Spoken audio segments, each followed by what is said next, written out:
Hello YouTube, this is BirdOPrey5 again. Welcome to tonight's stream. It is January 15th, 2019. Hello Thomas Potts, always the first. Welcome my friend, and you hear me. Great to hear. Great to hear. Commander Ironwolf, welcome to the stream. Well, as you may or may not realize what's behind me, it's actually a screen capture from the game Cities Skylines, which you may have noticed I put out a couple of videos these last couple of days. Darth, welcome to the stream. Are you on the Empire State Building? Funny you should ask. I'm actually in front of it. You'll see the Empire State Building is just to the left of center of the screen. It's got its red, white, and blue lights on top. I actually had that built inside. This was my last city I had made in Cities Skylines that literally got too big for the game. So I went ahead and I'm making a new map. That's what the last two episodes I released were. I was working on a new map. And we're going to start another city from scratch. And I figured why not YouTube this one? Frankly, I see a lot of people YouTubing their Cities Skylines videos, and they seem to get some decent traffic. I mean, one guy, granted he does a lot more games than just Cities Skylines, but Cities Skylines is his most popular game, and he's got well over 100,000 subscribers. And another guy also way up there in the subscriptions. People seem to want to see it. To be honest, I never thought I'd be somebody who'd watch someone play a game. But I started playing Cities Skylines just because I was tired of how crappy SimCity was. The last release of SimCity that came in 2013 was the STD of the SimCity franchise. You could not have wrote a worse script or a worse story for a game. They destroyed everything that made SimCity SimCity. SimCity 4, which was like a decade old at that point, maybe more, was far superior, to the point I believe it even outsells SimCity 2013 to this day. You can still buy SimCity 4, I believe, on Steam, and if not Steam, definitely Origin, which is like Steam's competition by Electronic Arts, who bought Maxis, who owns SimCity. They sunk SimCity so far into the ground with the 2013 release. First, they decided, now this is a game people always played, before there was always on internet connections, right? SimCity's been around since before people had modems, before most people had modems. Well through even the beginning of the internet age, but it was a solo playing game. So people were used to playing it. I used to play it on plane trips. I'd bring my laptop, I'd put SimCity on, and as long as I had some power for the laptop, I could play that game for 2, 3, 4 hours and not care about how long the flight was, because it was just that interesting. You could get into it, when you didn't have any interruptions from people calling you on cell phones or whatever else. You didn't have to take phone calls or do anything. Sitting on a plane playing SimCity got me through many of flights in years past. So the first thing they do is they decide, oh, yeah, we don't want people playing when they're not connected to the internet, God forbid. So we're going to require you have an internet connection, and a good internet connection at that, to even log into the game. Then they, of course, completely underestimated the number of games they would sell, although they did make the number of DVDs, so they had them made, but their computers couldn't take the number of people trying to sign in. So for weeks, even though you paid $60, it was $60 or $65, the most I'd ever paid for a PC game. And you couldn't even use it most of the time.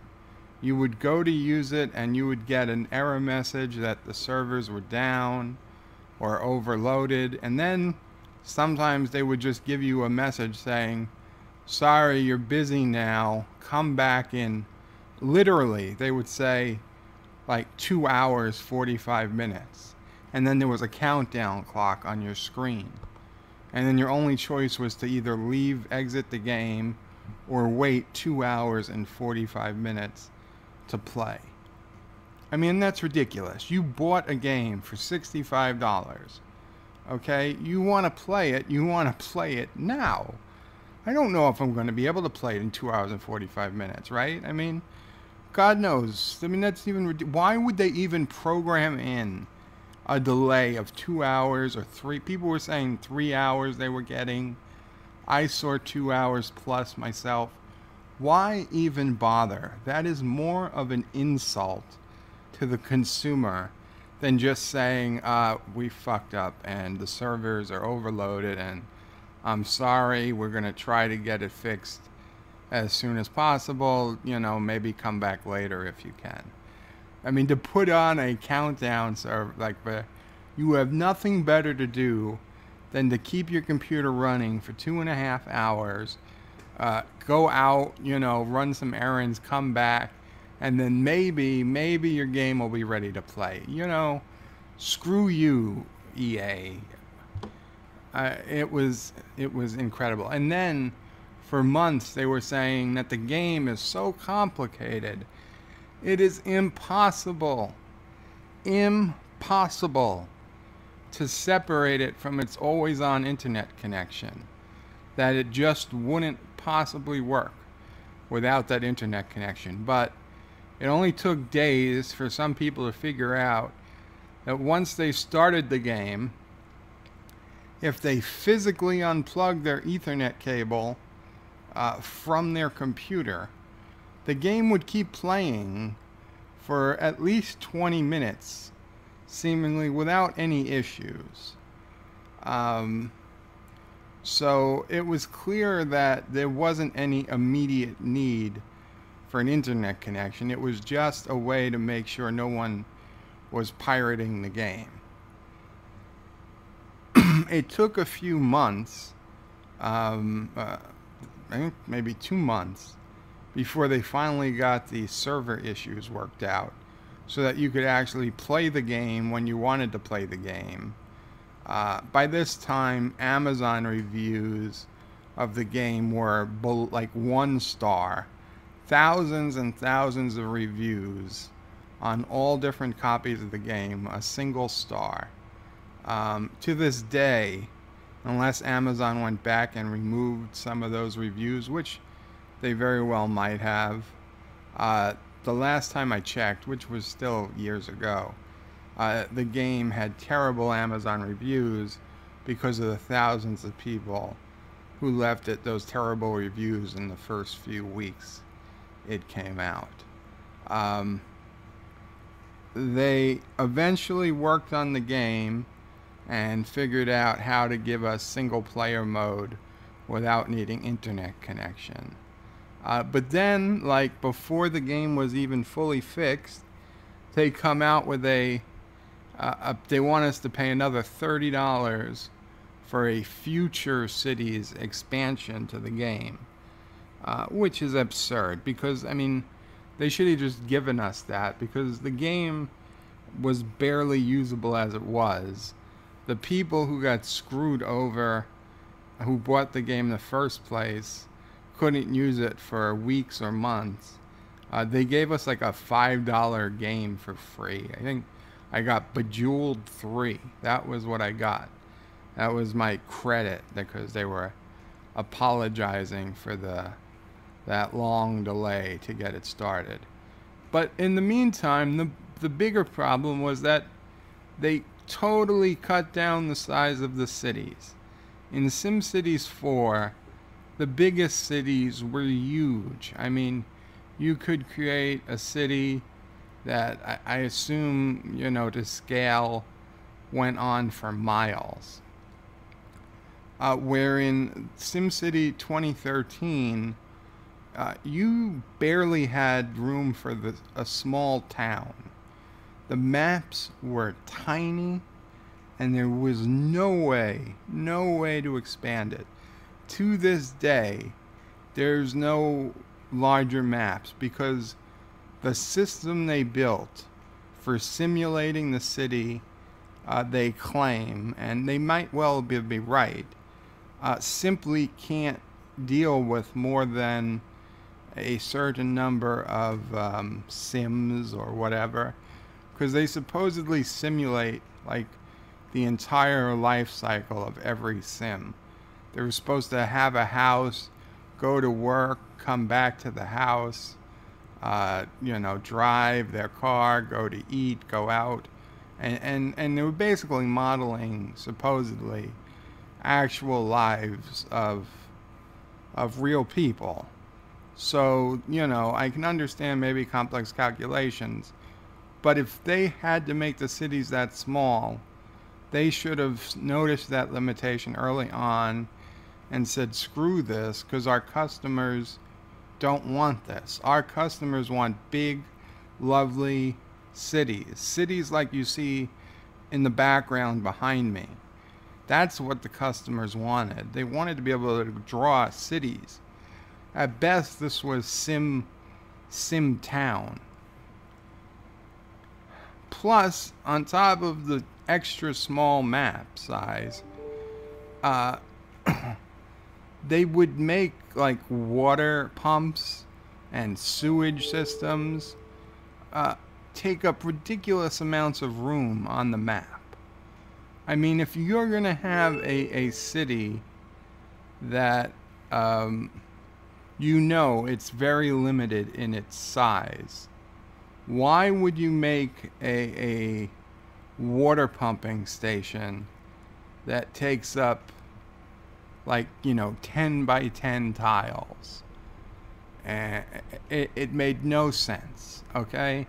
I mean, you could just give us a water pump or a water tower that took up a 1 by 1 square, and we would be fine with that, and it would give us all the much more room to leave for other buildings, houses, businesses, industry, whatnot. No, everything that you needed, water, sewer, power stations. Now, power stations you can at least understand they're big because they're big, but garbage dumps, right? I mean, just huge. So to even have a city that was at all productive, you had to waste literally half of the spaces on the map for just your basic utilities: water, sewage, garbage, power, and whatever else stuff you need just to have a city going. It was a disaster, and I think they abandoned it years ago. There's been no updates on it in a long, long time, And finally, I was just tired of waiting. I had been hearing about Cities Skylines, about how much better it was, frankly, than SimCity. I had tried it once, I thought, but maybe it was something else I tried. But when I tried it again for the first time, maybe, I don't know, 6 or 8 months ago, man, I fell in love the first time I started playing it. It was basically just a new SimCity. I mean, if you knew SimCity, you knew how to play the game, more or less. Residential was green, commercial was blue, industry was yellow. Yes, they had some other things. They had offices in a different color blue. They had high density residential, low density residential, high density commercial, low density commercial. You were very, very familiar with SimCity. There were some things SimCity did a little better, I'm going to be honest, especially later versions of SimCity. I much preferred that, laying roads automatically brought power and water pipes to your areas. I mean, it's a little much to have to go in and zone your water pipes separate from your power grid on top. Luckily, if you have buildings nearby, the buildings do have power and connect to each other. But I mean, you could have a long avenue going down the map, and there's no electricity on the other end. If there's no buildings, physical contact with it along the way, you've got to run your own power line, and then that power line doesn't go away automatically if buildings grow into it. It blocks buildings from growing on the area. So there are issues. I mean, the game could be improved, but it is a massive, massive improvement over SimCity. And it's like 30 or 35 bucks. And yes, there's a ton of add-ons for it. I think there's been 5 or 6 official add-ons that cost between 5 and 20 bucks a piece. But if you watch the website, it's Paradox Interactive that creates that owns Cities Skylines. Now you can buy it on Paradox's website and then play it on Steam by you'll get a Steam activation key. But if you buy it through Paradox's website, they have like 50% off 50% off days where like everything City Skylines will be 50% off. So I waited for one of those days and bought almost all the add-ons for half price. And let me tell you, almost all of them were worth it. You get improved mass transit, green cities, which was okay, but they make some really beautiful buildings. You got an industries add-on. You've got there was a concerts add-on, which was one of the cheaper ones. It gives you a concert venue. That probably wasn't but it wasn't expensive. It was like $6, $3 for half price. So really, I mean, can you really complain?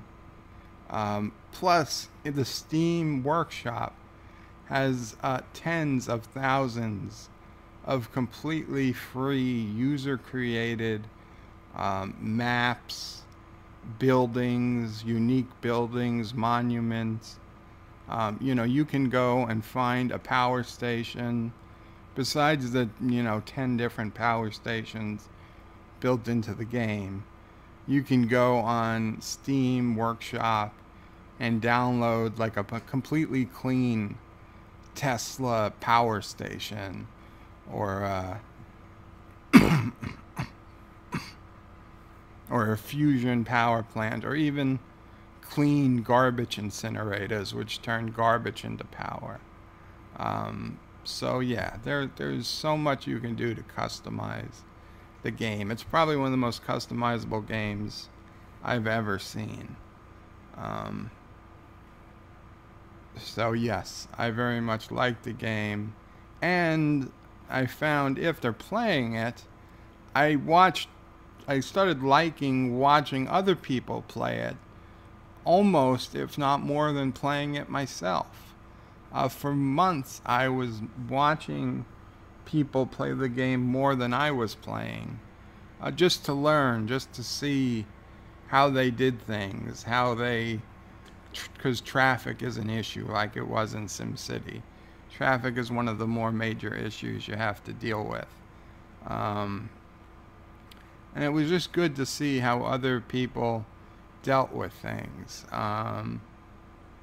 It was learning a lot. The people I was watching, one guy is called Spike Viper. The other guy is Sceniac 2. I don't know. They play a lot of other games, but they do SimCity as well. Not SimCity. Excuse me. Cities Skylines as well. They have tons and tons of Cities Skyline videos. And it's really entertaining to watch. Frankly, I've been watching more of that than television the last few months. Anyway, I'm really happy to start soon. I'm going to start my new city, and I figured, if they can do it, I can do it. I don't know if you guys are going to be so interested in it. If you come by, that's great. I will totally get a kick. What I figured I'll do is, because I'll play the game on my computer, but I will probably watch comments on my tablet. I'll keep it nearby so I can read YouTube comments as they come in, because putting the comments in the game screen kind of blocks stuff and is kind of annoying. And as we found out today, with help of Kronos and Zethon, the comments stop coming up in the game sometimes, which can cause issues. So a dedicated second screen just for comments, that'll work, and I think we'll be all set. I don't know if it'll be tomorrow or the next day or whenever, but the next time I do City Skylines video, I'm gonna do it live, and I'll take questions or whatever as I play, but it'll just be something to do. Okay, so I know I've neglected the comments. Let's see where we are.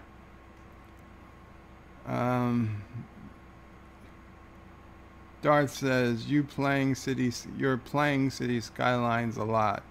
Yes, Darth, as you may have just heard, I quite enjoy it. Thomas Potts says, my city never looks like that. Thomas, I put hours and hours and hours into this city. Granted, it was the city I learned from. It was like my first city, so I made a lot of mistakes. And frankly, I played with infinite money, because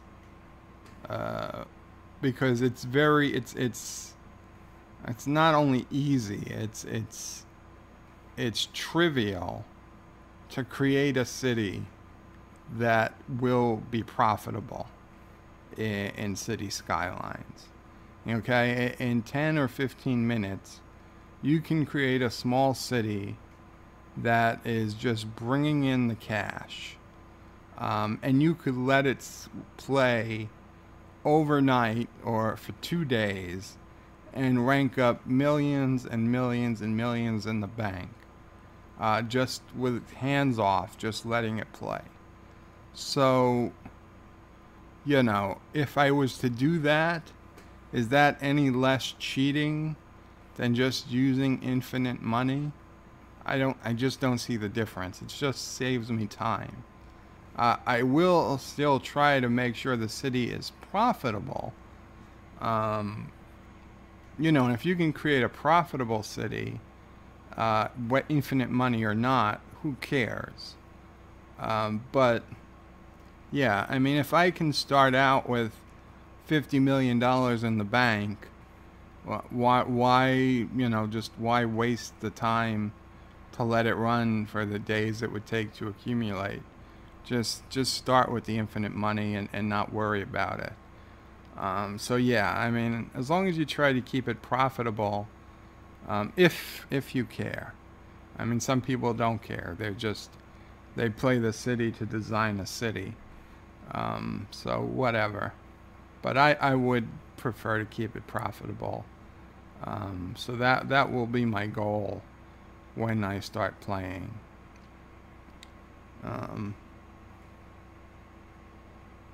Thomas Potts has the World Trade Center tower in his city.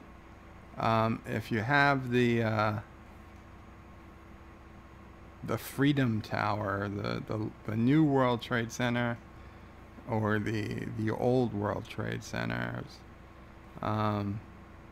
you can see in the distance, right up there, those twin towers, but they're not the New York City twin towers. They're the towers in Malaysia. I've got them. I've got a big Silicon Valley info, whatever they call it, information technology or infotech center up there at that part of the map.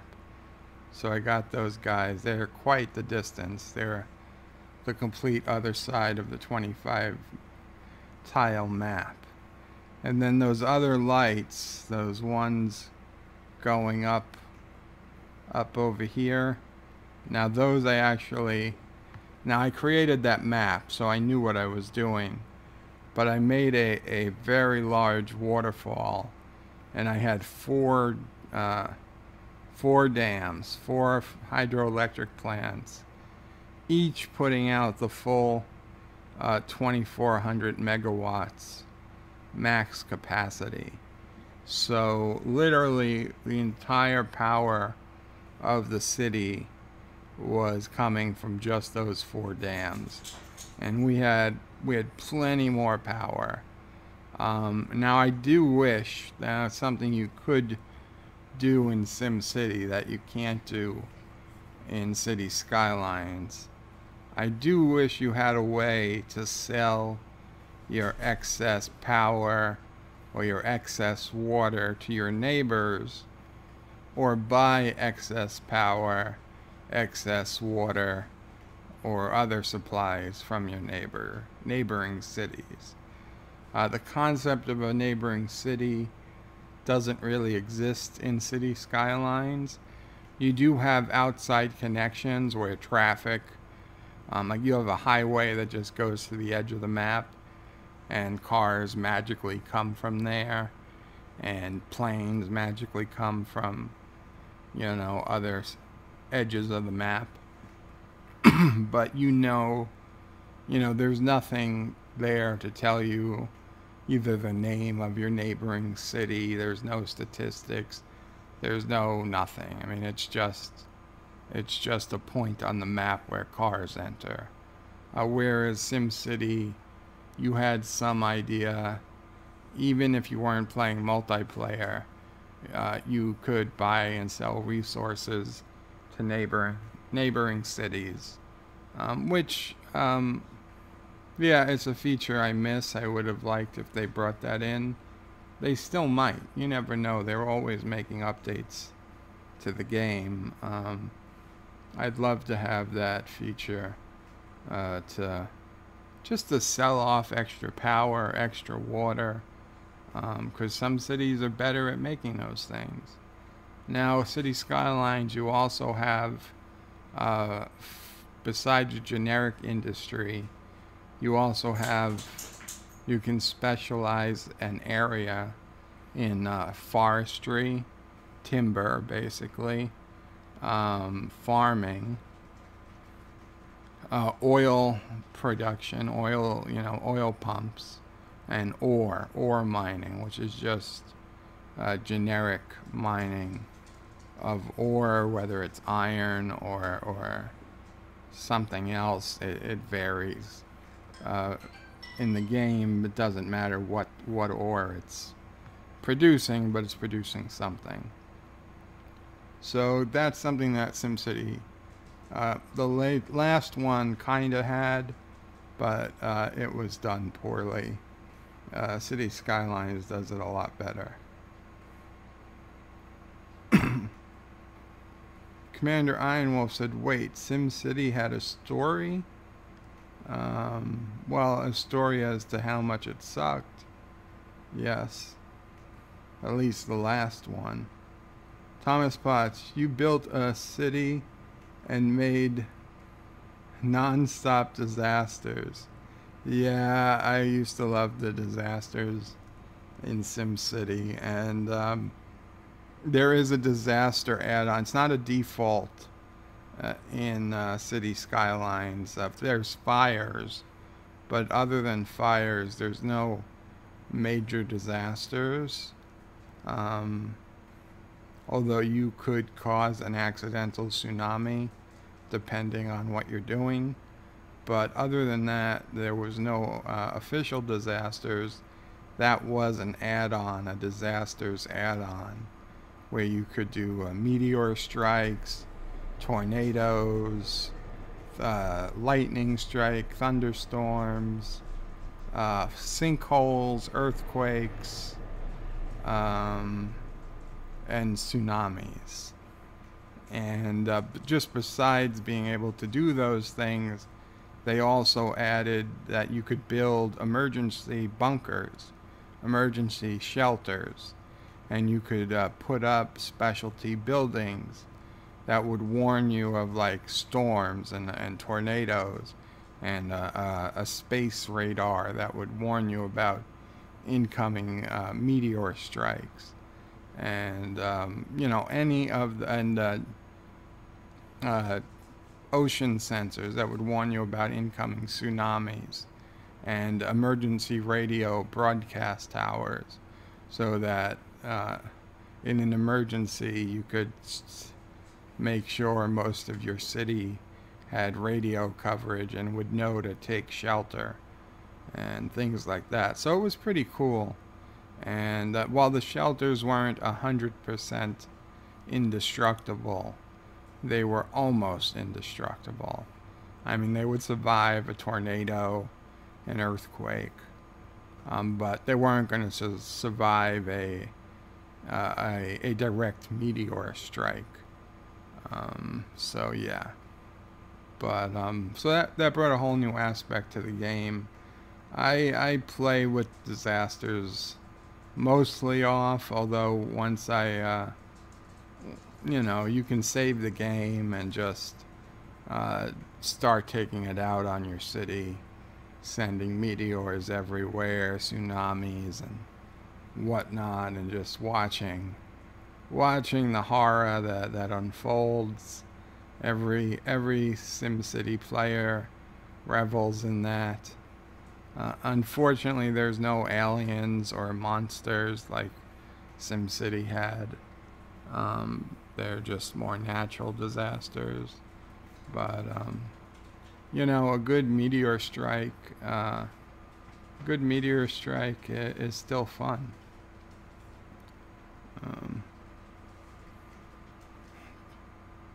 Darth Raven said to me, if I knew you took so many meds, you would... If I knew... Oh. Darth Raven says, I knew if you took too many meds, you would get high, but this is ridiculous. Oh, because it looks like I'm high over the city. Yes. Yes, like I could be in the Empire State Building, uh, looking over, looking out at the windows of the city. I getcha. Um, and Darth Raven also says modern consoles are online to sign in if no internet can't sign in. Also, how are you today? I'm doing pretty good today, Darth. My sister came over earlier. Um, been mostly a quiet day. I was actually able to take a bit of a nap earlier. Yeah, it's been a good day. I had a lot of fun last night co-hosting Anti-Tracker's show. For those who aren't Anti-Tracker Patreon patrons, I assume almost everyone here is, but those who weren't, yeah, Anti-Tracker. It just happened to work out that I was on a phone call through Discord with Anti-Tracker, telling him about how to do something on the website, when he decided to start the stream, and I didn't even realize what had happened, and before I knew it, I was live on his stream. So I just ended up, I guess, sticking around the whole show. I mean, he didn't ask me to leave at any point. I certainly would have if he wanted me to, but he seemed not to mind, and I didn't mind, so I thought that was fun. I hope you guys didn't mind.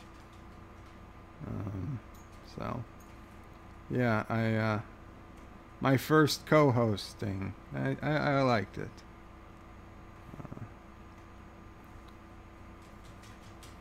Hello Anthony, welcome. Am I in a helicopter? No, Anthony, I'm not 100% sure where I am. Helicopter would be too loud and it would be moving a little. I guess we have to say I'm on the top floor of a very high building with my back to the window, and you're just seeing the beautiful city I created in Cities Skylines. Last time I played, well, the last city I built before I started making a new map. Thomas Bot says SimCity is a PC game. SimCity's actually been on, I think, most consoles. I don't know about the newest ones, but it was certainly on, like, even NES had a version of SimCity. Super Nintendo, I think, had SimCity 2000. And some of the later consoles, like PlayStation or PlayStation, I don't know, 1 or 2, they had some SimCities.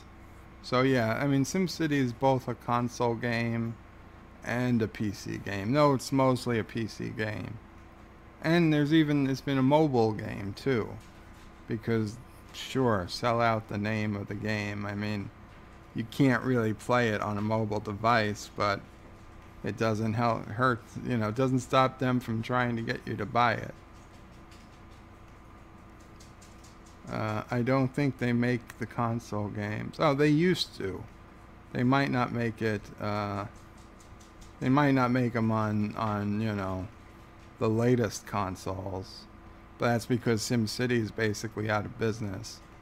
EA completely destroyed the franchise. Maxis, I believe, got liquidated. It's just EA now, and EA doesn't know what to do with it. They ran it into the ground faster than CBS is running Star Trek into the ground. When will you play Skylines again?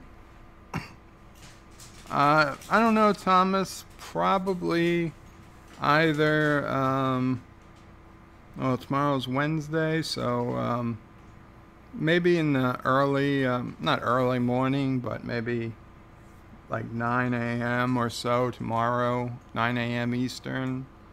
I might go on for an hour or so trying to play the game, get the city started. Um, that would be my guess. If it had to wait till later, then I guess it could wait till later. Obviously, I wouldn't play too long because anti-tracker comes on usually between 11:30. So, and I do have to get some things done for his show. So, yeah, maybe 9. I'll see how I'm feeling. 8:30, 9 a.m. If all goes well, but I can't promise, so don't count on it. But that would be it. Zethon said, Joe didn't take my word about the game. What word, Zethon? Thomas says, my rails have traffic which backed up at cars at crossings. I had to elevate most of my railroads. Yeah, Thomas, I almost never use a rail crossing a street. I always either elevate the railroad or put it in a tunnel. Then you don't even have to worry about it. But yeah, I almost always elevate the railroads. The only time I'll worry about a railroad crossing is if it's a dirt, gravel road in a section of the city where there's really not going to be any traffic. But you can't, if you try to cross any road that gets any amount of traffic, you're just asking for trouble. Josh Street says, Bird, tell the truth. You use mods and cheats to make it. Oh, I ain't totally telling the truth, Josh. I'm not hiding. You can't make a city like this, I don't believe. Certainly not without mods, because, half of these buildings are technically mods. I had to download them. The Empire State Building doesn't come with the game. The towers, the twin towers over here, don't come with the game. So yes, I do use mods. I use the infinite. I use the infinite money for reasons I already explained. I use the infinite resources because it's absolutely absurd that you'd put down an oil pump, and in 3 years or less in game time, it's literally out of oil. Los Angeles, you don't know, but Los Angeles is a big oil city. They hide the oil pumps behind fake buildings and fake facades. Facades are fake, but behind facades so you don't see them. But Los Angeles has been pumping oil. Some of the same pumps have been going for 90 or 100 years. Yeah, oil runs out eventually, but almost nobody would bother to pump a place if it was going to run out in 3 years. The expense of creating an oil pump and all that stuff is ridiculous. So I know, like a lot of games, they try to overplay the fact that oil is a fossil fuel and it's limited, but it is nowhere near as limited as this game makes it out to be. Same with ore. You're not going to put down a giant expensive ore mine if it's just going to run out of ore in a couple of years. So yeah, I have no reservations about using infinite resources, because that is much more realistic than the gameplay that they have. Yeah, I play with infinite money too, Thomas. Like I said, just keep an eye. Just try to make sure that the city's profitable. As long as the city's profitable, you're good. Zethon says Joe's mental gymnastics to justify cheating is shameful. Shaking his head. Yes, sure, Zethon. Derek, hello, Derek says, what? Bird of Prey 5 cheating? It's not cheating when Bird of Prey 5 does it. Right? Read my lips. It's not cheating if I do it. Remember that.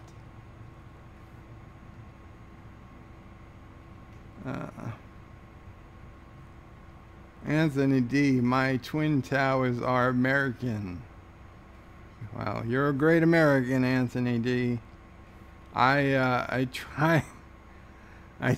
swear, I tried downloading a Twin Towers mod early on. Honestly, it was the very first building I tried to download because I really care about the Twin Towers, especially the original ones. And I wish so much they had rebuilt them. They'd rebuilt the ones that came down to the same specs or even bigger, because you grew up in the city. The Twin Towers were a thing, and yeah, they came down, but you gotta show that you're not gonna be beaten.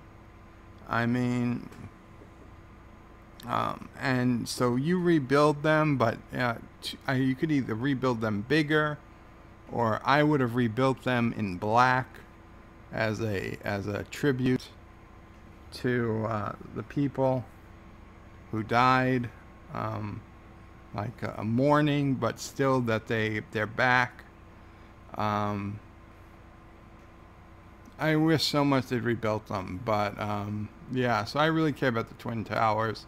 So it was one of the first things I tried to download, and for whatever reason, the one I happened to download, it said it was the Twin Towers. The icon looked like the Twin Towers, but when I went to put it down, I got Trump Tower instead. True story. And as much as I thought that was hilarious to have Trump Tower in the city, I really don't know if somebody did that on purpose just to trigger people who were downloading, thought they were downloading the World Trade Center, or if I did something wrong, or if the person uploading just didn't know what the hell they were doing. I really don't know. I found some other Twin Tower designs, but they had so many required add-ons that I was like, screw this. I'm not gonna bother.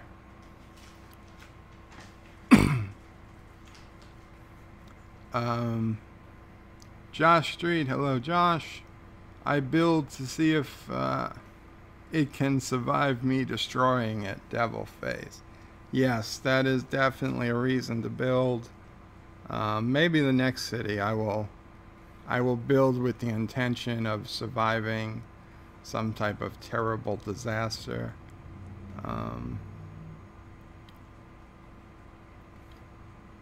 Vixen of Vavavoom is here. Hello, Vixen. Qapla. And she asked, holy moly, is Bird of Prey 5 flying? I wish, Vixen. I wish. This is just the background of a city I built in the game Cities Skylines. It's a particularly nice city, don't get me wrong, but it is not flying.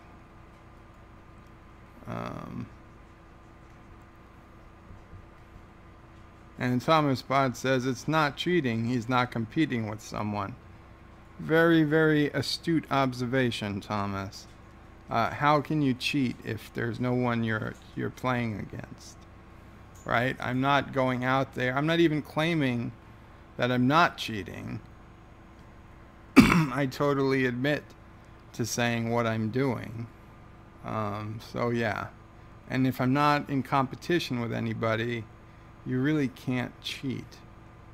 You know, like if you play Monopoly and you steal money from the bank and you're playing with friends, then you're cheating. But if you're playing Monopoly alone and you're taking money from the bank, you're not really cheating. You're just changing the rules. And everybody in the game has agreed to the change of rules because you're the only person in the game. So, not cheating. Vixen, oh damn, I thought he got superpowers. Oh well. Yes, sorry to disappoint, Vixen. Not superpowers. Although I can make people disappear. I'm told.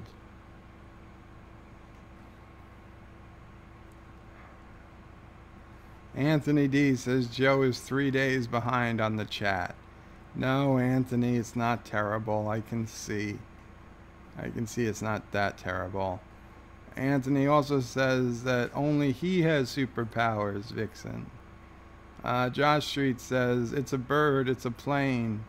No, it's Birdo Prey Man.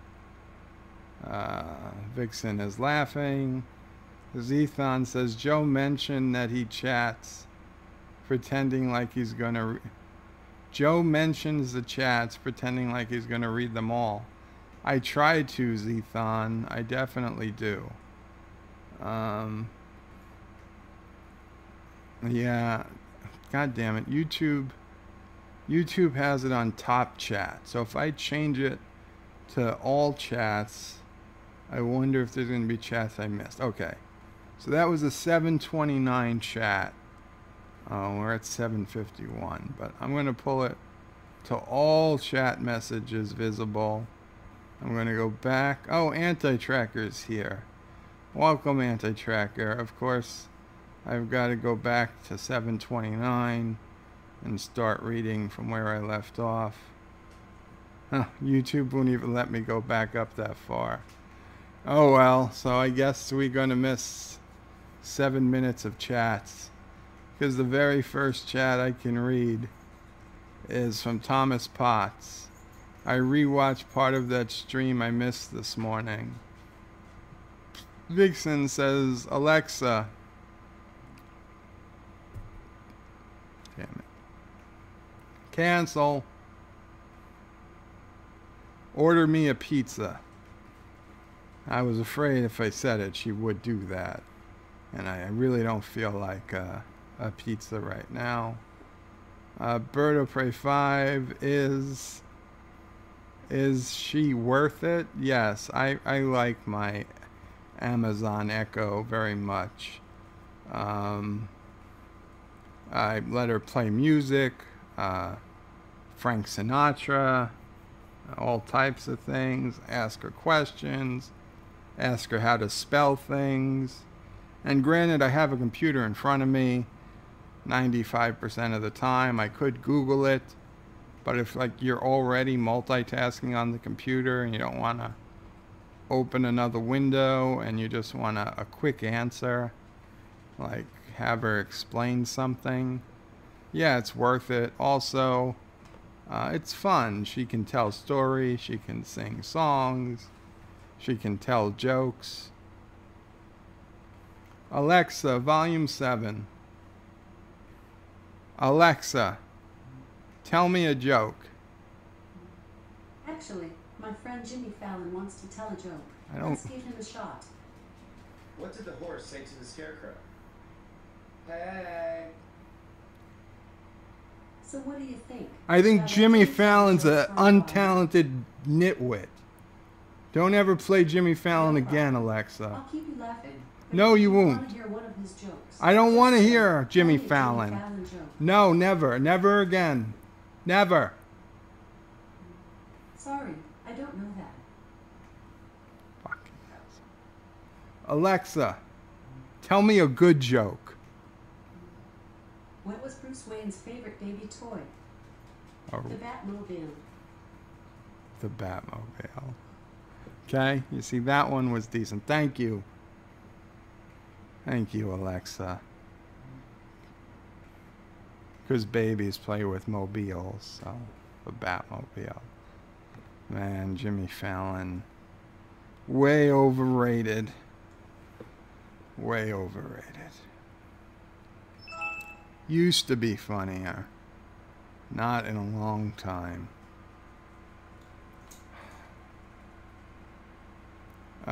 Darth Raven says to Derek, I was away to link to what? Anthony asks Vixen if she's Canadian. Josh Street says for my Amazon device to call mom. That's not going to happen again, Josh.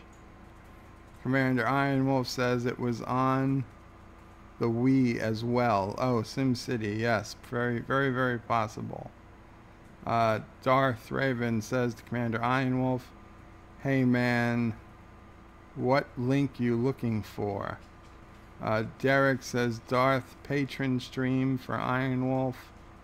Vixen says Anthony D, no, I'm from the States. Do I seem Canadian? Not to me, Vixen. I don't know why he'd ask. In fact, I think you said where you were from on one of Doomcock's streams, and I believe it is a New England state. I'm not going to go any further than that because I don't know how much you might want to share with people, and I don't even know if I'm remembering it right. So you can tell me if I'm wrong. Assuming you're still here. Josh says EA, where game companies go to die. Yeah. Derek says breaking news, Bird of Prey 5 impersonates King Kong on top of a high building. Yeah, that wouldn't be bad. Poor King Kong, so misunderstood. Anthony says to Vixen, I thought you might be Foley in disguise. Oh, Anthony, why would you even say that? That's terrible. To call her Canadian. Darth says, Chief Cook, hey Chief. Was Chief Cook here? Did I miss him? Commander Ironwolf says, because I'm technically not a patron supporter right now, because I'm waiting till tomorrow to give AT's website. Ah, okay. Yeah, I think we can sneak you in, Ironwolf. But you didn't hear that from me. Chief Cook, welcome Chief Cook. I'm sorry if I missed you earlier. I did, I reloaded the comments and YouTube erased some. I couldn't get back to some. So if I missed you coming in, I'm sorry. Says someone needs to tell Anti-Tracker need to come early and not so stay. Needs to come on early and not so late. Well, I think he comes on late because he's working. I don't think he has much of a choice on when he can come on. But, yeah, you're free to tell him. Vixens asks Anthony, how is he? Anthony says to Darth Raven, still has me lucky charms. Darth says, Commander Ironwolf, check your Discord. Chief Cook says, what's going on, Dark Lord of Sith? Darth Raven says to Anthony D, I have your lucky charms. That's a lie. I don't have your lucky charms. That's a lie. I ate your lasagna. Speaking of lasagna, let me get to the end of the chat, because the next thing we're going to do is go on with some of my updated DNA results. Apparently, even though I bought the DNA test like 4 or 5 years ago, maybe 4 years ago from Ancestry.com, they have recently refined their DNA detection, whatever, algorithm, and they have a much more refined prediction of where my DNA has come from, estimation where my DNA has come from, and one part of it changed majorly. I went from being 50% Italian in their first estimate to like 75 or so % Italian. And yes, if Luke is here, I'm even a small part French now. So, and some other things. So yeah, I'm going to bring that map up once I get to the end of the comments, which may or may not be before Anti-Tracker actually starts streaming tonight.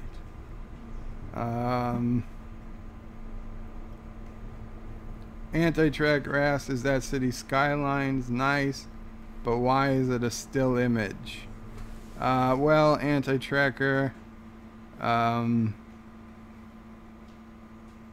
for one, the software that lets me do the fake green screen, it'd have to do a whole bunch of extra work to put a video in. It's much, much easier with a still image. Second, I never recorded a video of this city in particular, so it's just a screen capture I used. I didn't even plan to put it on. I made the decision to use it as the background like literally a minute and a half before I went on tonight. So yeah, it is what it is.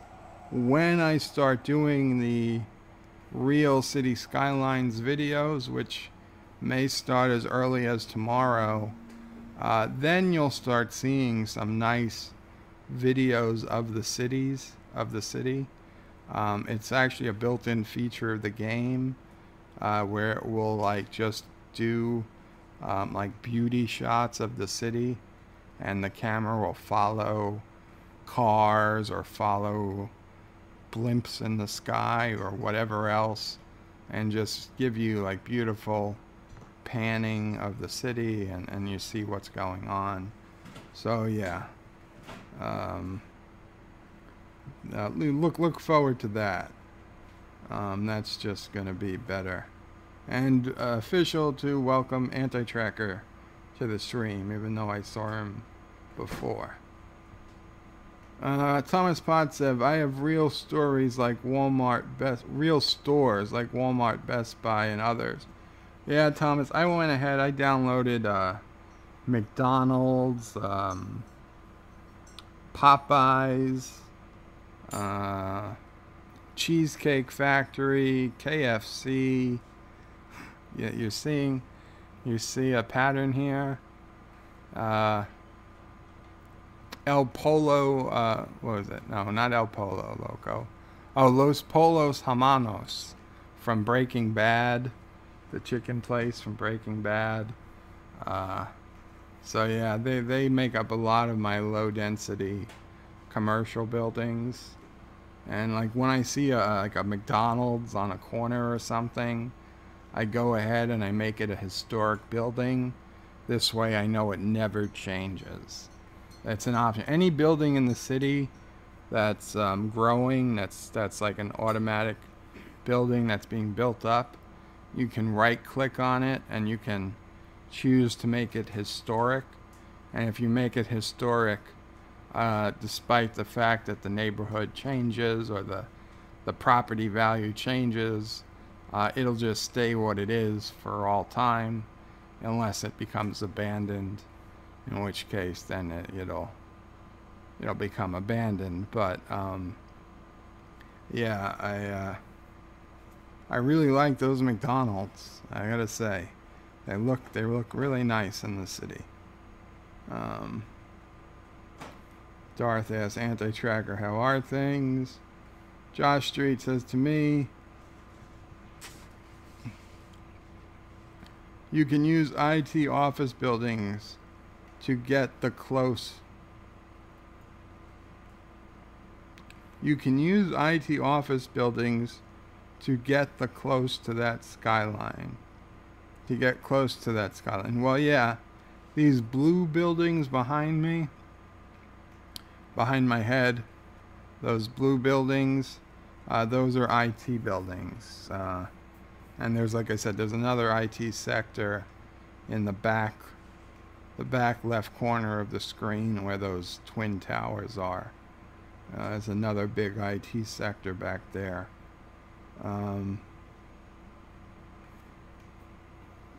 Anthony Lowell, Thomas Potts asks, Anti-Tracker, did you get the Spider-Man trailer I sent you? Anti-Tracker says no, but he saw the trailer. Anthony says he wants to be an LA oil baron. You could be, Anthony. Just go out there and find some land that's got some promising oil underneath. Granted, it's probably all been taken, but you would be surprised where the actual oil wells in LA are.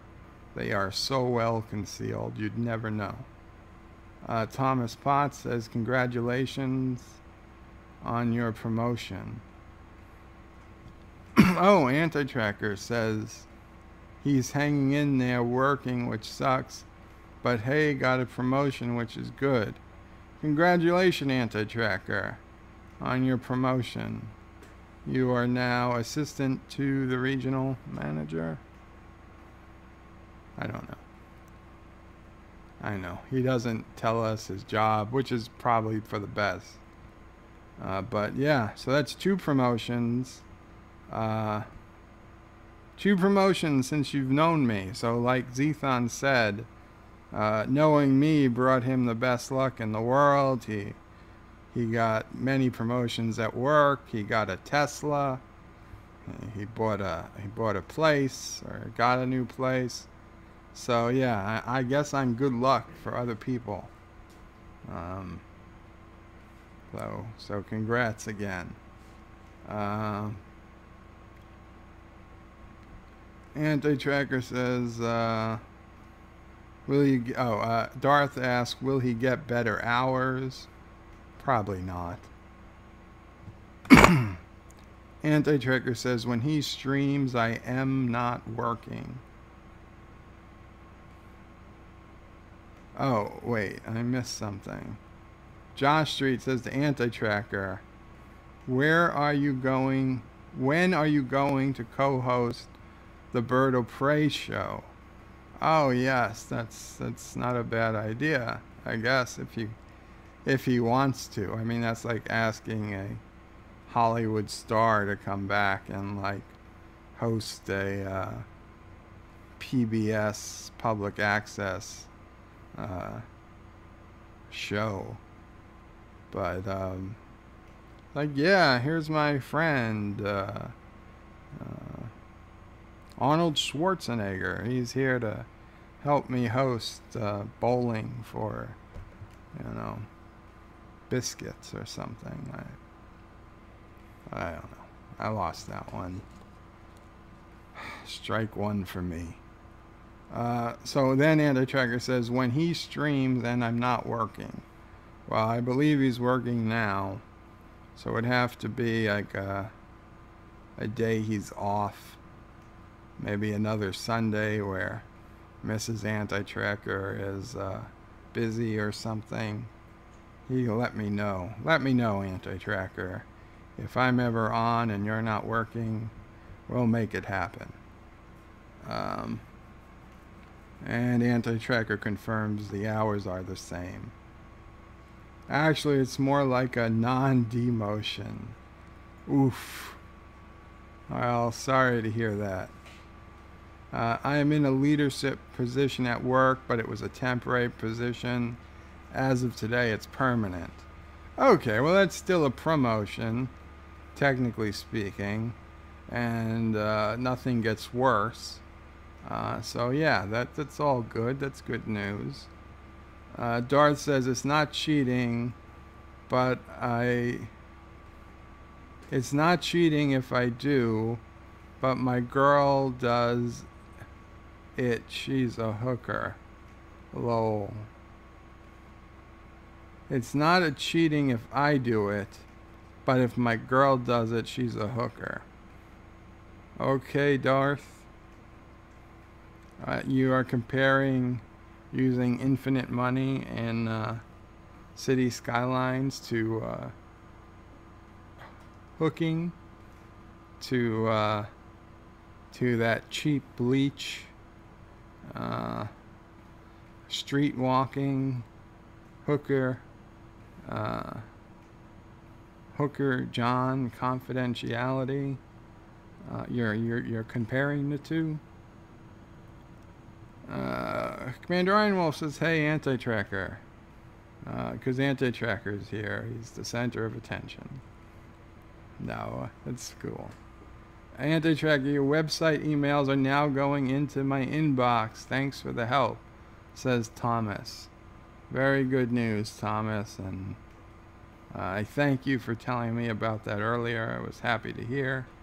I was going to tell you, just for the heck of it, every now and then you should still check your spam box, just in case other emails aren't going to your inbox. You can't be 100% sure they all are. So it's good you're getting some emails in your inbox, but don't necessarily think you're getting them all. I hope you are, but it doesn't hurt to check for the next few days. Make sure none show up. And if they do, then mark them as not junk too, and eventually they'll all be considered safe.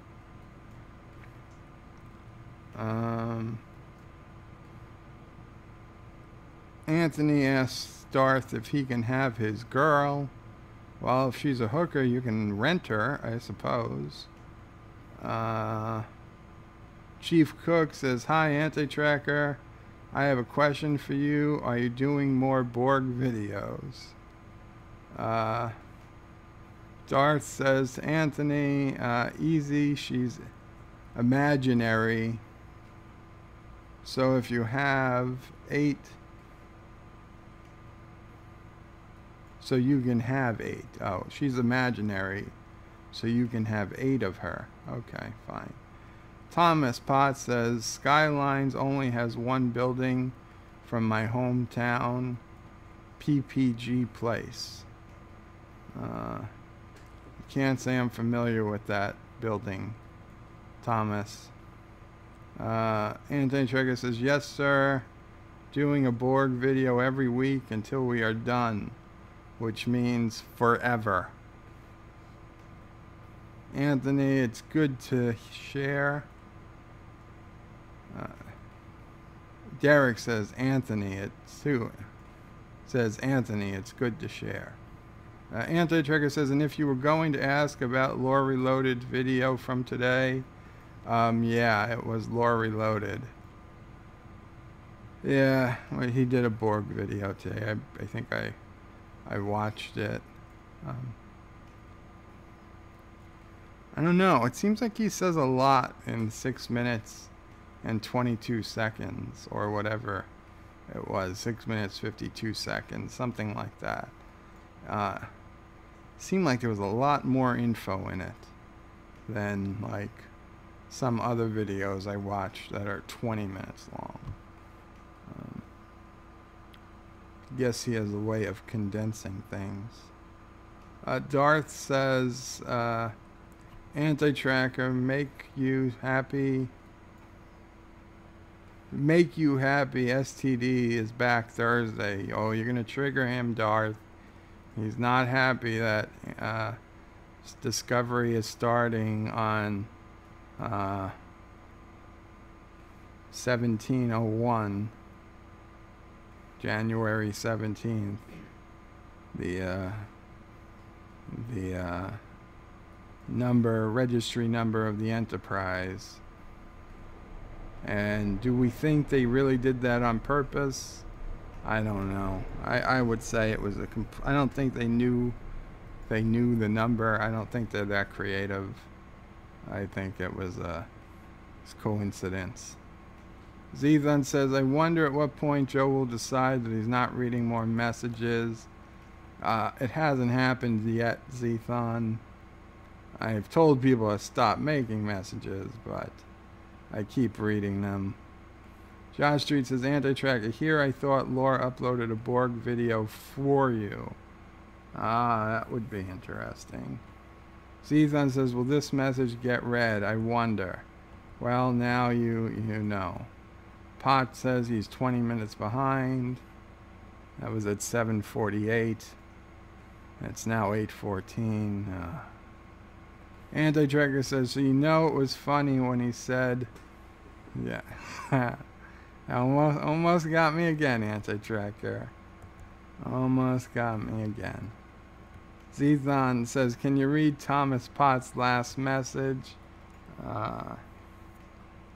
Darth says to order a pizza. Anthony D says it's the far future. Joe, read this.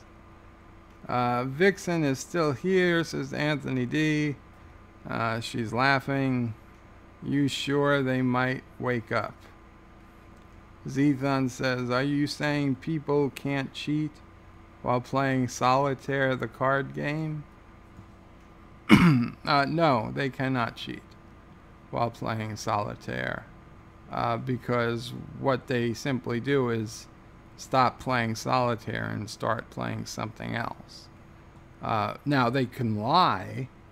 They can lie and say they won at Solitaire. That would be lying, not cheating. But no, it's not cheating.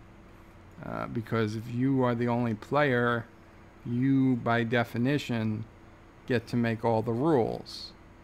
The only thing comes in wrong, the only immoral thing, is if you then lie about playing a game that you didn't play.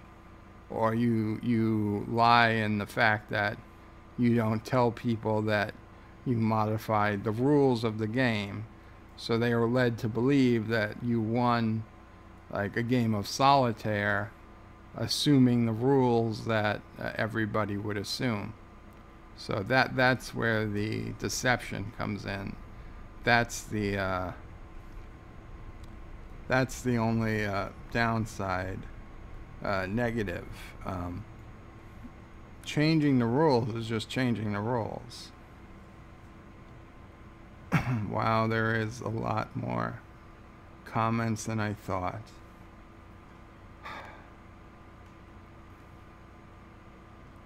Oh man.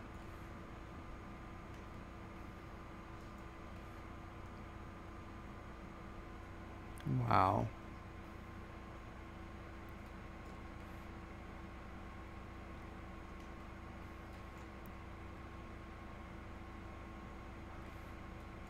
I'm not 30 minutes behind. Am I?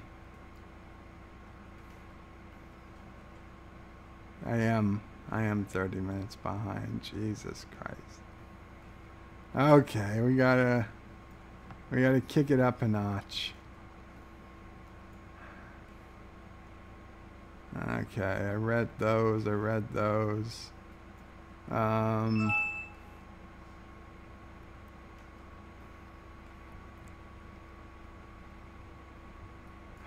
Okay, Derek said, that was hilarious. The anti-tracker should be a super chat. Josh Street says, low. Bird says he steals from the bank. Anti-tracker is laughing. Derek says, if you're not cheating, you're not trying hard enough. Chief Cook says, before you do, I have another question to ask. Why did Cisco or DS9 don't encounter the Borg again? Because DS9 was on the edge of the Alpha Quadrant, far from where the Borg incursion occurred. And, of course, they have the wormhole to the Gamma Quadrant, where while there is some evidence Borg had transwarp corridors to the Gamma Quadrant, as far as we know, there have never been widespread Borg activity in the Gamma Quadrant. So DS9, though it was on the front lines for the Dominion War, was kind of out of the way for the Borg. I assume it was not between Borg space and Earth. So with that much, they kind of lucked out. Zethon says 7:21 p.m. and it's 7:51. Oh, geez. Okay. 7:50. I made up 2 minutes. Derek says, if it was easy, everyone would do it. Darth says to me, I want a sandwich. No, I'm not going to have her call Mom. Anthony D says, computer, replay time index 729. Josh Street says, laughing my ass off, he's 30 minutes behind. Thomas Potts says, hopefully someone recorded that. It's all recorded, Thomas. You can always download a copy of a YouTube video. Derek says, we are in the future. Mr. Miles says, King of the Wrenches, has arrived. Zethon says, I'm pretty sure Joe desperately needs glasses. I have glasses, Zethon. I have them right here. Okay, but they don't make a difference because they're for distance. So there's no point in wearing them when the screen is a 1.5 feet from my face.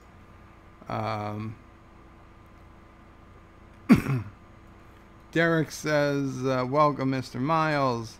Anthony D says he doesn't like you-know-who. I don't trust a woman who doesn't have knockers. Vixen says, I'm about to crash, so nighty-night, boys. Sleep tight. Don't let the vampires bite. Good night, Vixen. I know you won't hear this, but, you know, I can hope you listen. Come back and listen to the end. Mr. Miles says she can listen in on you. Derek says she's spying on you for the FBI.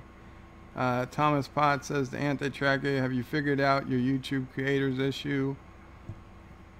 I searched online and couldn't find anything. Anti-Tracker, if you're still here, I made my video private yesterday when I was testing out the Cities Skylines, the very first video I did. I uploaded it as private, and then I went back and I set it to unlisted, and I set it to public, and then I did another stream unlisted and I set it to public, and then I did this stream as public. And ever since I did that stream as private, I can't get to my live stream via my youtube.com/BirdoPrey5/live. So I'm having the same problem you were having with that now. So now I have to find a solution. So when I find a solution to that, I will assume it will also work for you. So good news, bad news there. Night Vixen, see you later. Anthony D says never. No, we're not going to play Jimmy Fallon. Alexa's getting whacked. Damn it.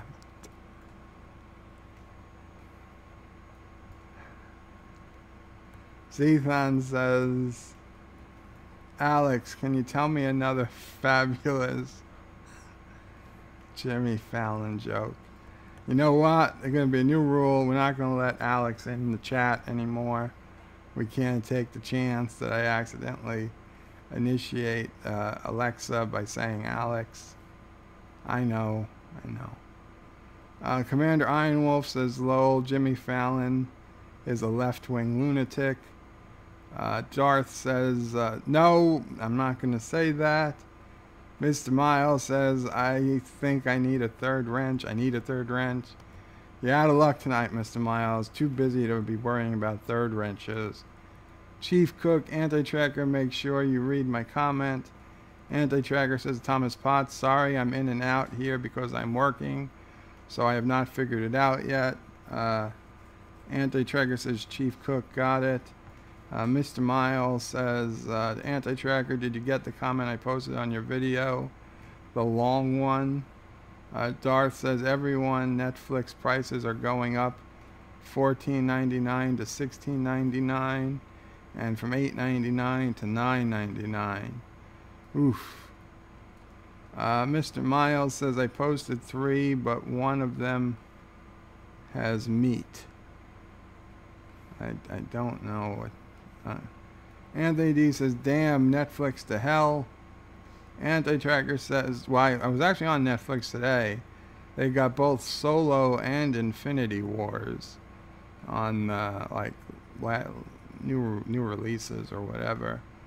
I've never actually watched Solo yet. I watched like a quarter of it in 3D just to see what 3D looked like, but I kind of got bored and stopped watching. I might actually watch Solo on it just for the heck of it, if I'm really bored. Lore suggested he email YouTube. Yeah, that will be helpful. Mr. Miles, actually Lore suggested he contact them on YouTube, I believe.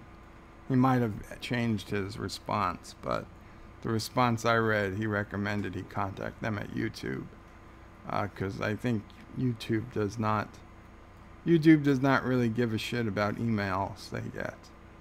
Mr. Miles says, Anti-Tracker, we know you had trouble with the comments, so I posed it to you on Discord too. And then Mr. Miles laughs. Commander Ironwolf says, Netflix can go something in hell. I'm not paying that much. They're good, but they're not that good. Darth Raven says Anti-Tracker is still better than Lore. We don't need to judge our YouTubers, Darth. I'm going to do that in a separate video. Anti-Tracker says Thomas, Lore seems to have forgotten that YouTube will not help anyone with less than 25,000 subs. Anti-Tracker says, thanks, Darth Raven. Chief Cook says, I am Bird. Zethon says, can someone start a GoFundMe to get Joe some glasses? Mr. Miles says, Anti-Tracker is a time wizard. Don't let him fool you guys. Thomas Potts says, Lore has forgotten a lot. Chief Cook says, I was making a joke, Bird, lol. I forgot what you were joking about. It's been a half hour, Chief. I don't know. Mr. Miles, he's not going to get to the end of the chat. We all know it. Damn it, I'm getting to the end of this chat. Thomas Potts is laughing. Anti-Tracker says, lol. Thomas Potts says, we should stop commenting then. Lol. Yeah, you should. You should. Let me catch up. Anthony D says, my DNA says I'm from a log line of Apache helicopters. Thomas says, small amount of French, dear God. Zethon says to Anthony, maybe we're related. Chief Cook says, you're half Indian, like the Sen Warren. Zethon, I forgot. Zethon, I don't know how I went this long. I need to give you a wrench, Zethon, just in case we ever have a problem with you-know-who's from a certain fruit-based web forum. You can help put them in their timeouts. So yeah, we'll do that. Chief Cook, you're half Indian like Senator Warren. Anti-Trigger says, better hurry, Birdo Pray 5. I start streaming at 11 p.m. your time. Anti-Trigger says, Zethon, that would be awesome. Thomas Potts says, 1/2000th isn't half. Commander Ironwolf says to me, did you know you can apply for citizenship in Italy if you are a descendant of an Italian citizen? Basically, citizenship by blood. Commander Ironwolf, I did not know that, but I have no idea why I would want to do that.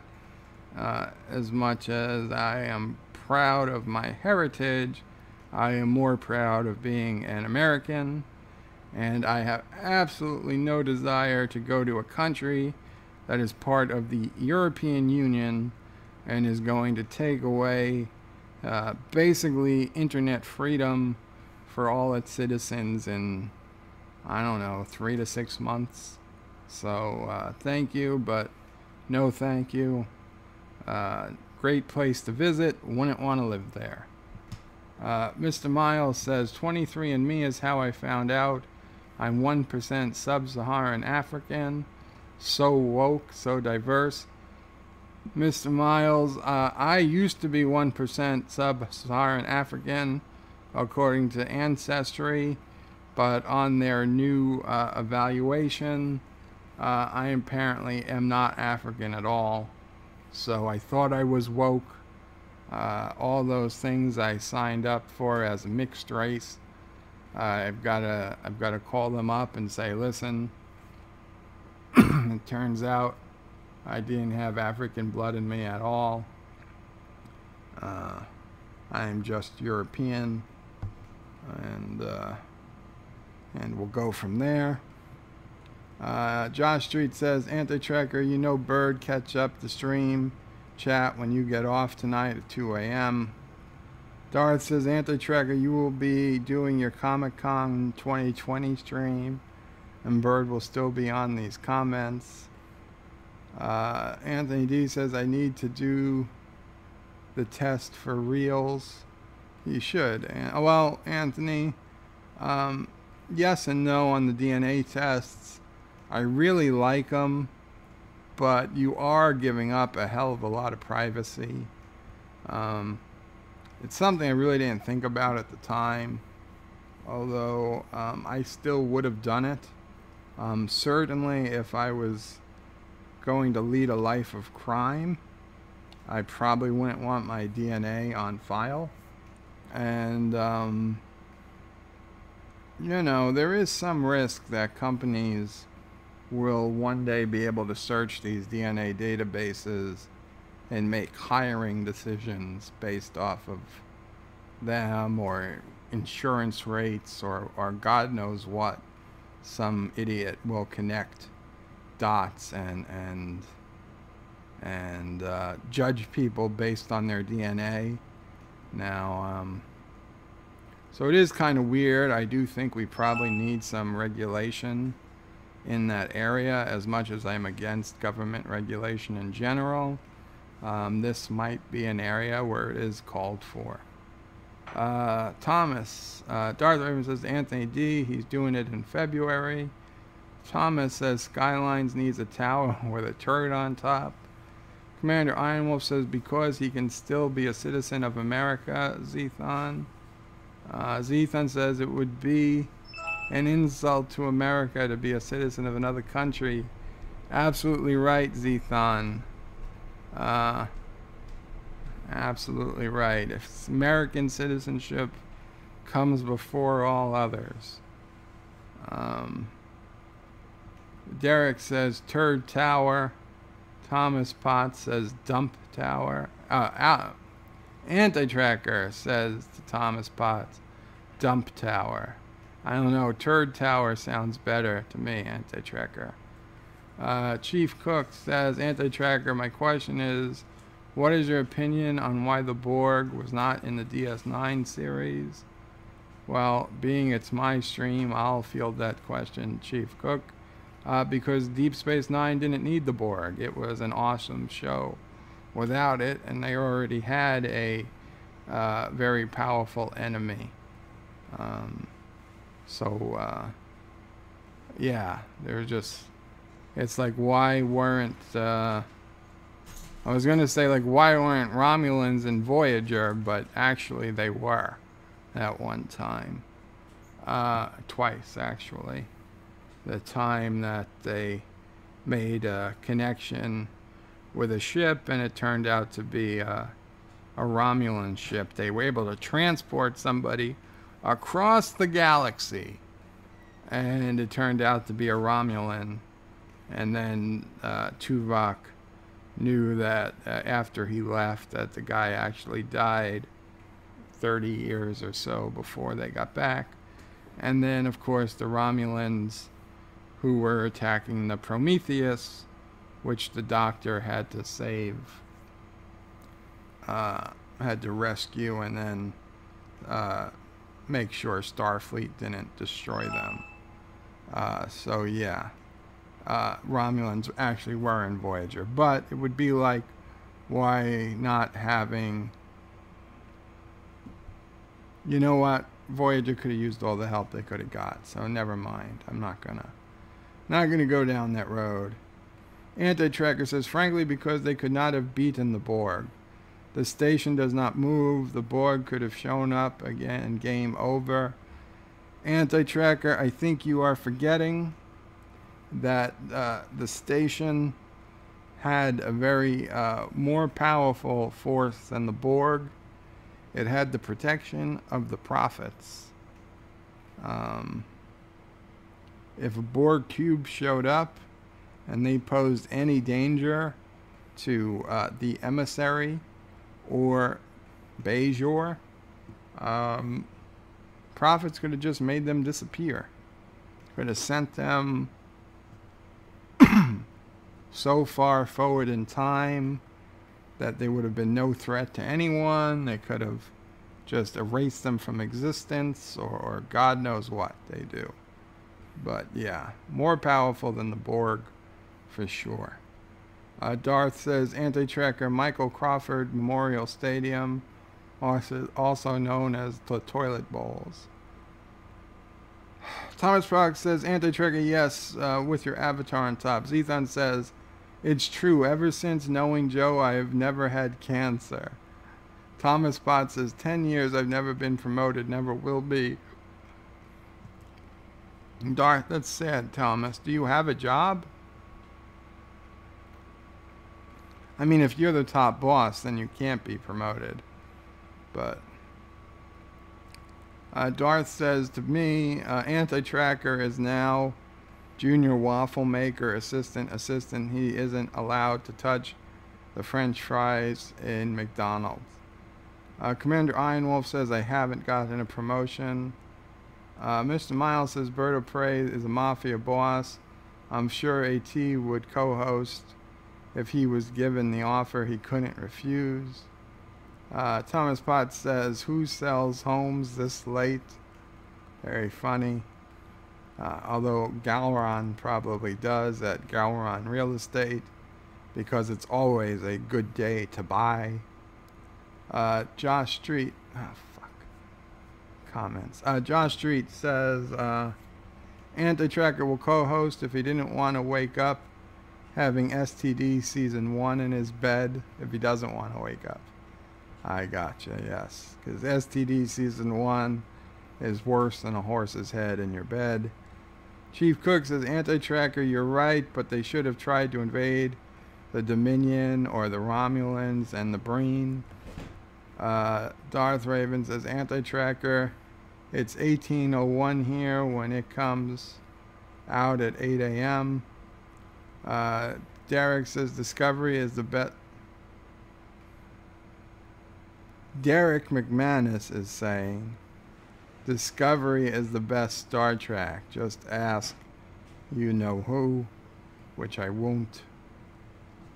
Mr. Miles says, I make messages make me go. Derek says 30 minutes behind. That was at 8:15. It's now 8:38. I am slowly catching up.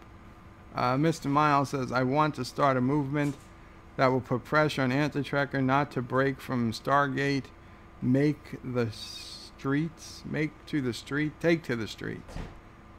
the streets. Zethon says, what other topics could trigger Joe and get him even further behind on the messages?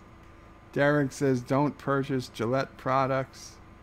Zethon says, hey, Birdo Prey 5, how do you feel about opening up the borders? Mr. Miles says, occupy YouTube until anti-tracker returns to Stargate. Zethon says, I'm pretty sure Joe needs reading glasses. I'm reading just fine, Zethon. Mr. Miles says, you know, my resolution, okay, I have a 4K screen here. So yeah, the text is kind of small. But I'm still reading it just fine.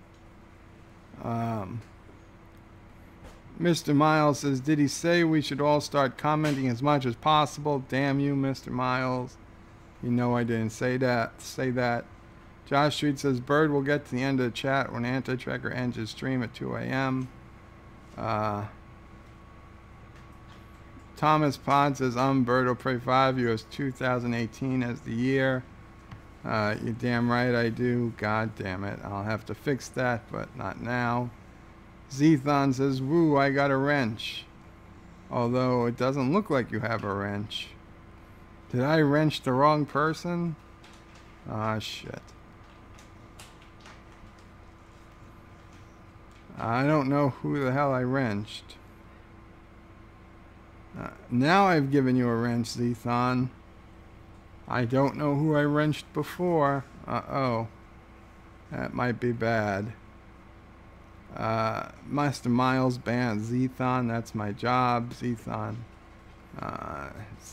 Exclamation points.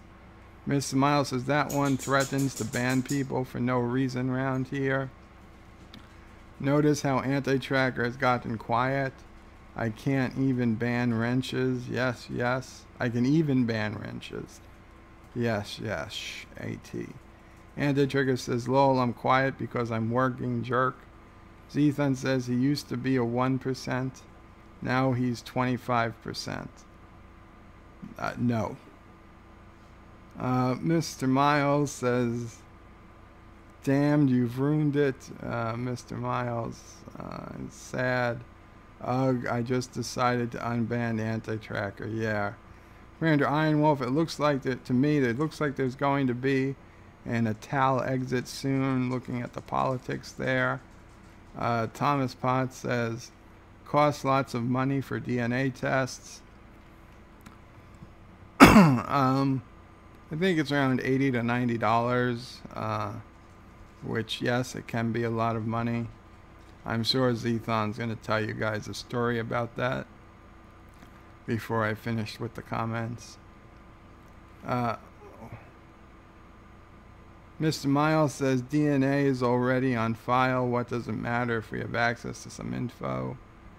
Thomas Potts says Borg were an emissary. Exactly right, Thomas.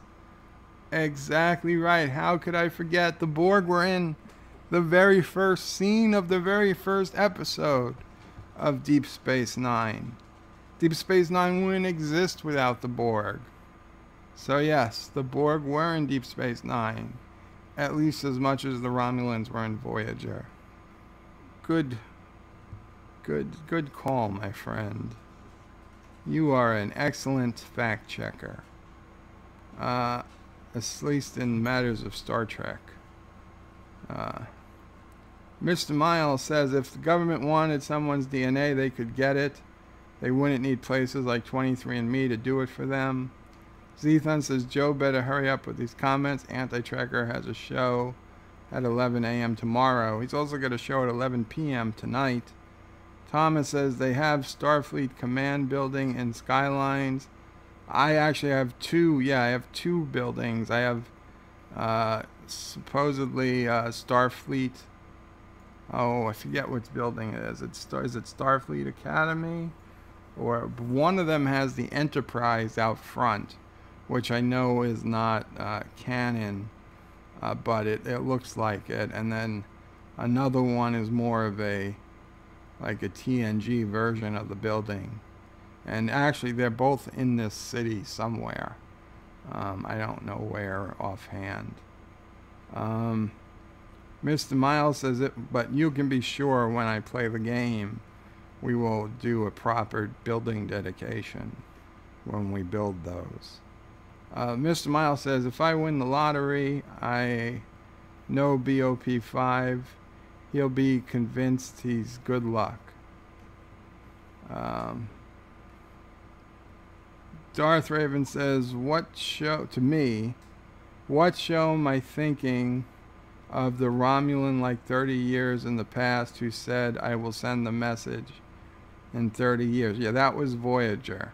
I don't remember the name of the Voyager episode, but that was a Voyager episode where they figure out some way to communicate through a micro wormhole or something like that, and or a singularity, and then they find a way to actually transport, and they were going to transport people through, but the guy's like, I have a small ship, I can't hold your whole crew, but I can call for a transport to be here in the morning.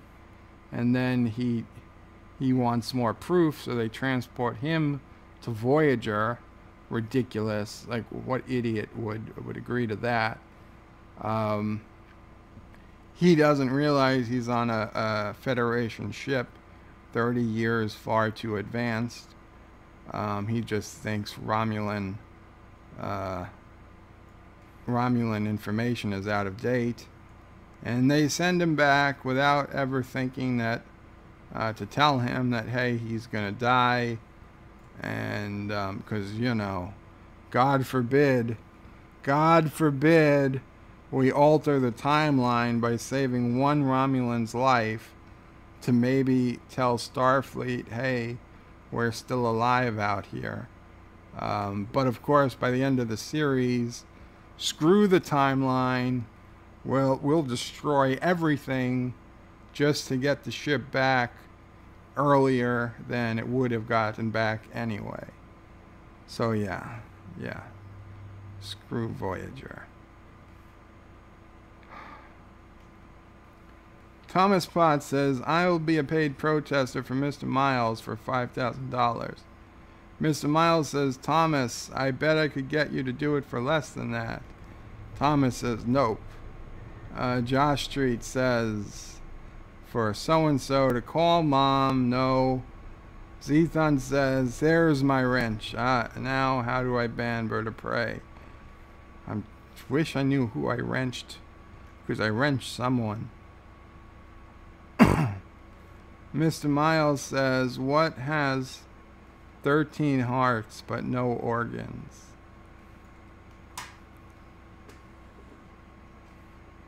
A deck of cards. A deck of cards, Mr. Miles. Thomas Potts says, one Skylines YouTuber I saw named streets after subscribers and districts after patrons. If it's the same YouTuber I saw, he would name streets and districts after people who gave him super chats, which sounds like a nice way to make money. Too bad I can't make super chats yet. Derek says, screw Voyager. Now we leave this sort of thing to Enderman. Oh, yes, very funny. Together we can ban Joe. No, even all the wrenches together cannot ban me. Mr. Miles says, good job, Bird of Prey 5. And Commander Ironwolf says, are we catching up on the type guys type? So I have caught up in the comments. Mr. Miles says Voyager is his favorite Star Trek series. Sure it is, Mr. Miles. That's the kind of thing that makes me reconsider whether wrenching you was ever a good idea. Okay. Wow. That is weird. Oh, I've got ChromaCast on. Okay. How do I fix this?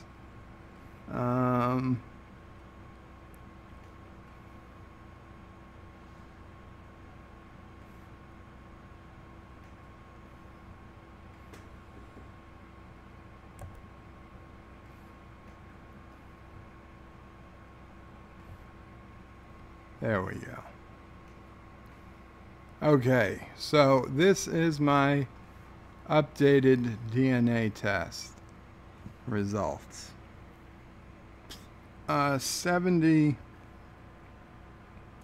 On the preview, it's actually quite blocky. I wonder if you guys can read it at all.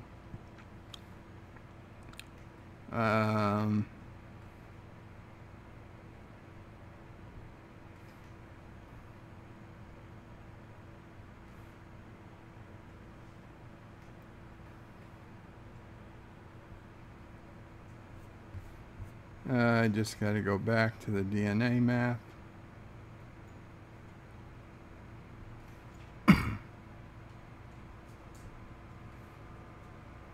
Come on, come on.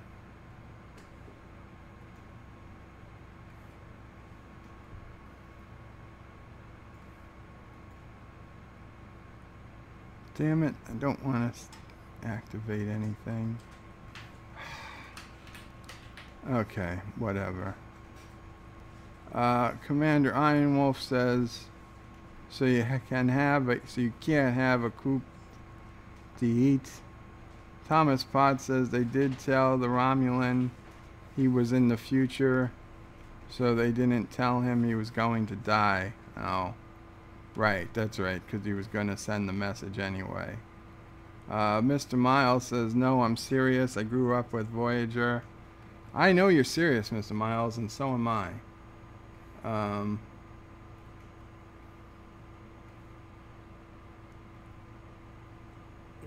Yeah. It's okay. I'm good. Thank you. So yeah. So my DNA test, it shows I'm 79% Italian, 15% German, 2%, 4% French, no, 2% French, and 4% Turkey and the Middle East, whatever region. That is Iraq, Syria. I mean, that's the cradle of civilization right there.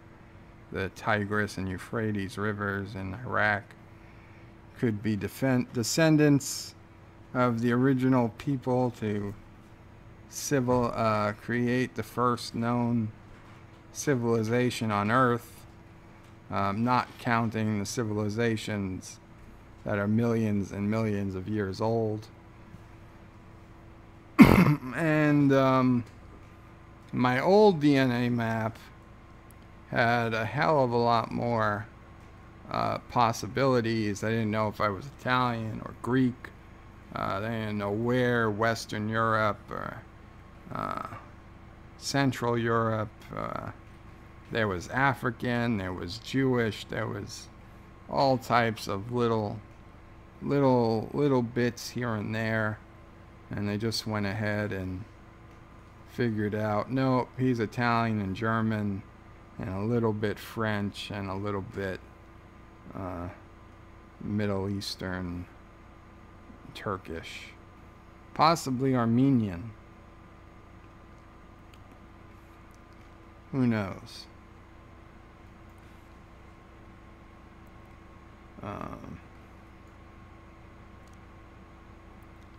Commander Iron Wolf says, nope, I'm still typing, you've not caught up. Mr. Miles says, I won't say Voyager is the best, but is my favorite. He stopped, let's comment. Thanks, Thomas. Mr. Miles says, we're looking at where Bird of Prey 5 wants to invade, right? Thomas Potts says, oh my God, he's a tourist. Derek says, I've been watching Voyager at the end of season 2. Seska is about to steal the ship. Seska, yeah, she gets around. Commander Iron Wolf says, hashtag boomer moments. Derek says, I can see the country where I live on the map. Chief Cook says, I'm back. My phone died, lol. Iron Wolf says, Anatola. Derek says, Iraq, Iran, who cares? As they said in South Park Season 2, Episode 1. Chief Cook retracted a message. Anti-Tracker is flooding the comments with comments. Zethon says Voyager is by far the best Star Trek. And, you know, I half believe Zethon, though I half don't. But, yeah, he probably really does believe it. Comment. Now he's trolling. Zethon says hashtag Janeway for life. Mr. Miles says Zethon is my new best friend. Thomas Potts, tourist equal terrorist. Oh, in lore language. Commander Iron Wolf now also saying comment. Anti-Tracker saying don't let him catch up. Read the last comment. Commander Iron Wolf says comment. Anti-Tracker says he must not check Discord. I don't even have Discord open. Fuck. Lorker is the best captain. No. Lorker is not the best captain. He's not even a captain. He's not a Starfleet captain. He shouldn't even be counted as one. He was an imposter the entire time we knew him. We have no idea what the real Lorker was like. Commander Iron Wolf says, read my last comment. And then he says to check Discord too. Anti-Tracker says, how many licks to get to the center of a Tootsie Pop? Chief Cook says, Captain Pop. If there's nothing on Discord, why is Discord starting and restarting? Oh my God. Okay, Iron Wolf actually sent something on Discord. It is apparently nonsensical.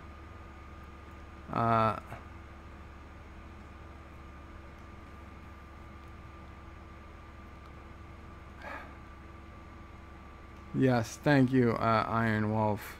I don't believe those have anything to do with the conversation. Anti-Tracker says I should ask So to tell me how awesome Jimmy Fallon is. Mr. Miles says the right way, the wrong way, and the Janeway. Lol, yes. Thomas Potts says you're saying bad words.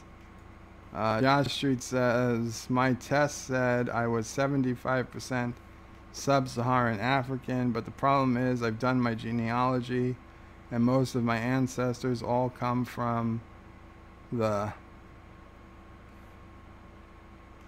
Skeshwin, Hostling, Scotland, and England.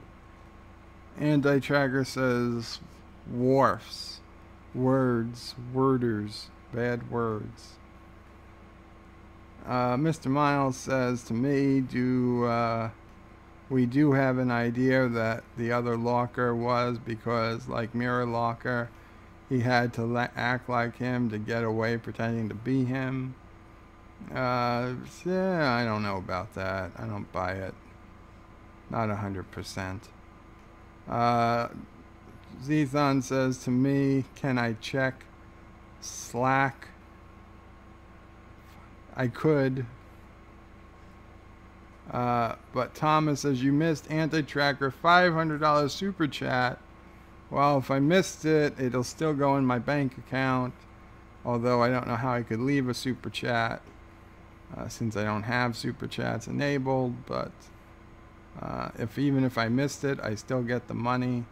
So that's good. Commander Iron Wolf is telling me it's pronounced Lorca. Lorca. Yes, Lorca. That's what I was saying. Well, what did you think I was saying? Lorca? Lorca. Think Stargate. Do you remember what Ka means in Stargate? I know who Ra is in Stargate. Commander Iron Wolf says you're welcome. Mr. Miles says bed, bad.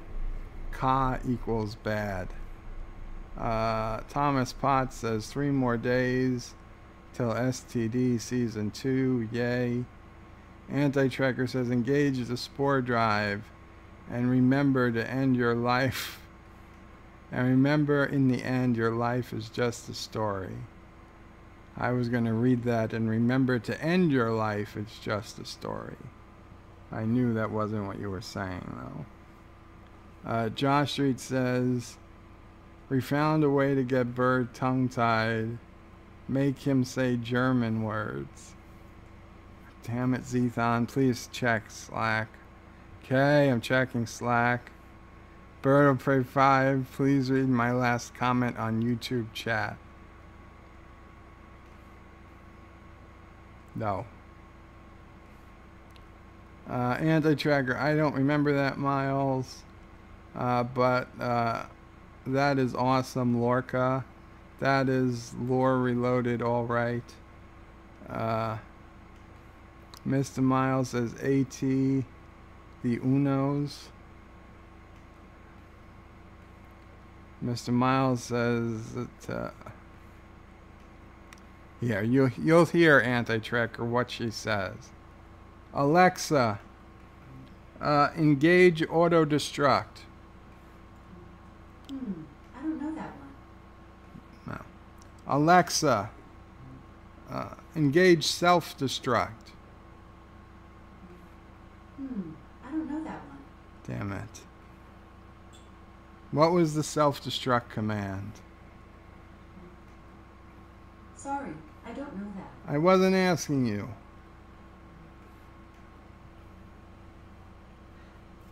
It's fine.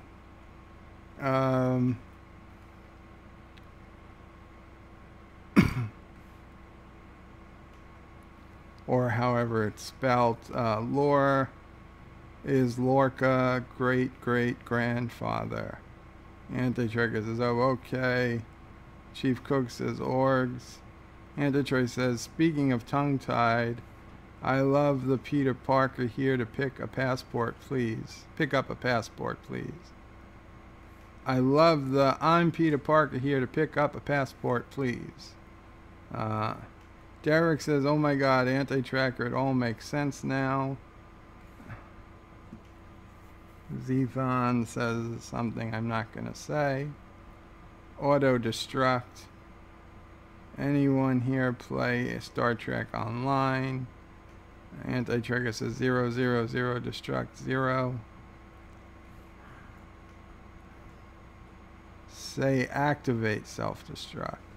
Alexa, activate self-destruct. Command code not recognized. Self-destruct sequence not initiated. Alexa, activate self-destruct. Code 1A. I'm not sure. Alexa, activate self-destruct. Code 1A 2B 3. I'm not sure. Cancel.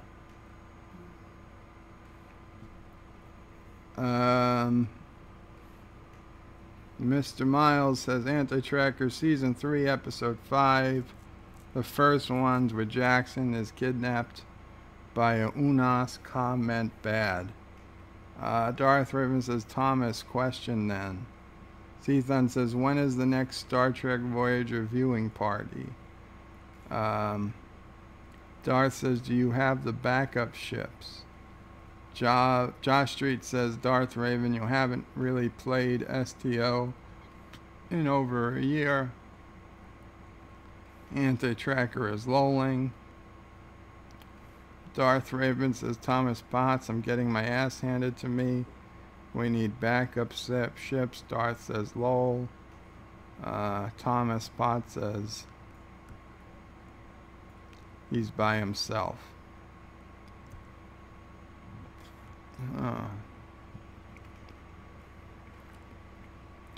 Okay, so we talked about Cities Skylines, and we talked about my DNA.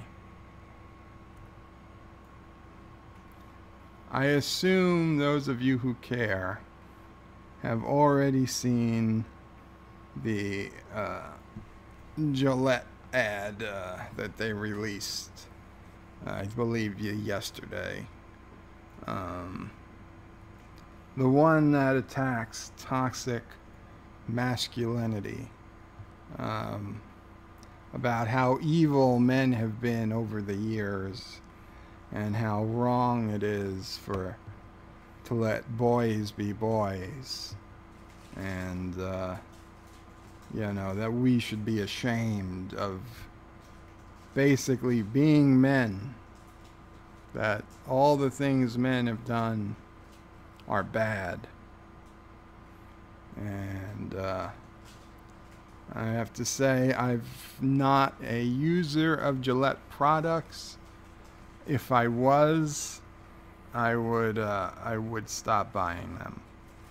But I would be lying / cheating to say I'm boycotting them, because the reality is I've never used them to begin with.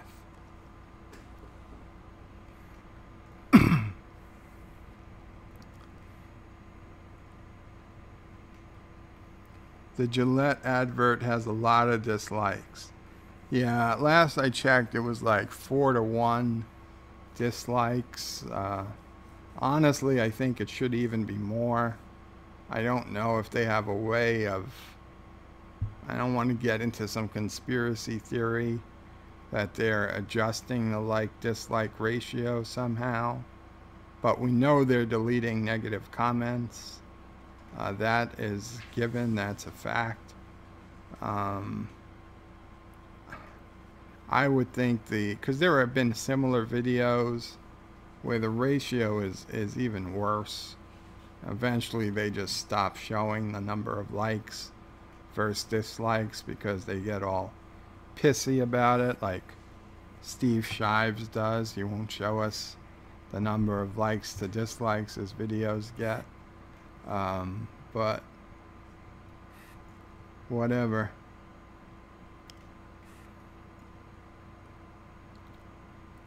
Captain Ironwolf said it's a real smart marketing decision to say, go F your people who buy my product. Yeah, it's a funny like that. Chief Cook says, for so-and-so to identify anti-tracker. I don't think she can do that. Zethon, it had a 10-to-1 ratio until this morning. Then suddenly the likes jumped. Yeah, something fishy going on. Mr. Miles says, wow, I gotta check out this ad then. Yeah, you should. I doubt they're adjusting the ratio, just purchasing likes. Very possible. Thomas Potts says Foley used Gillette. Thomas, I would bet Foley is naturally hairless. I don't think you could get that clean shaven. I don't think the technology exists.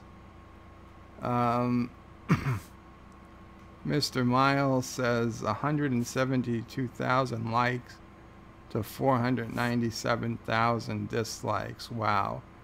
I guarantee you they're lying or buying likes There's absolutely no way they should have even half of those number of likes.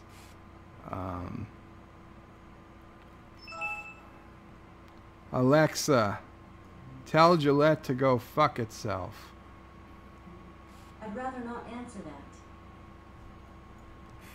Wasn't a question, it was a command. I don't know that. Yeah, okay, fine. No, I'm not setting the alarm for 11 p.m. Alarm set for 11 No! p.m. God damn it, Alexa. Alexa, cancel alarm. 11 p.m. alarm canceled.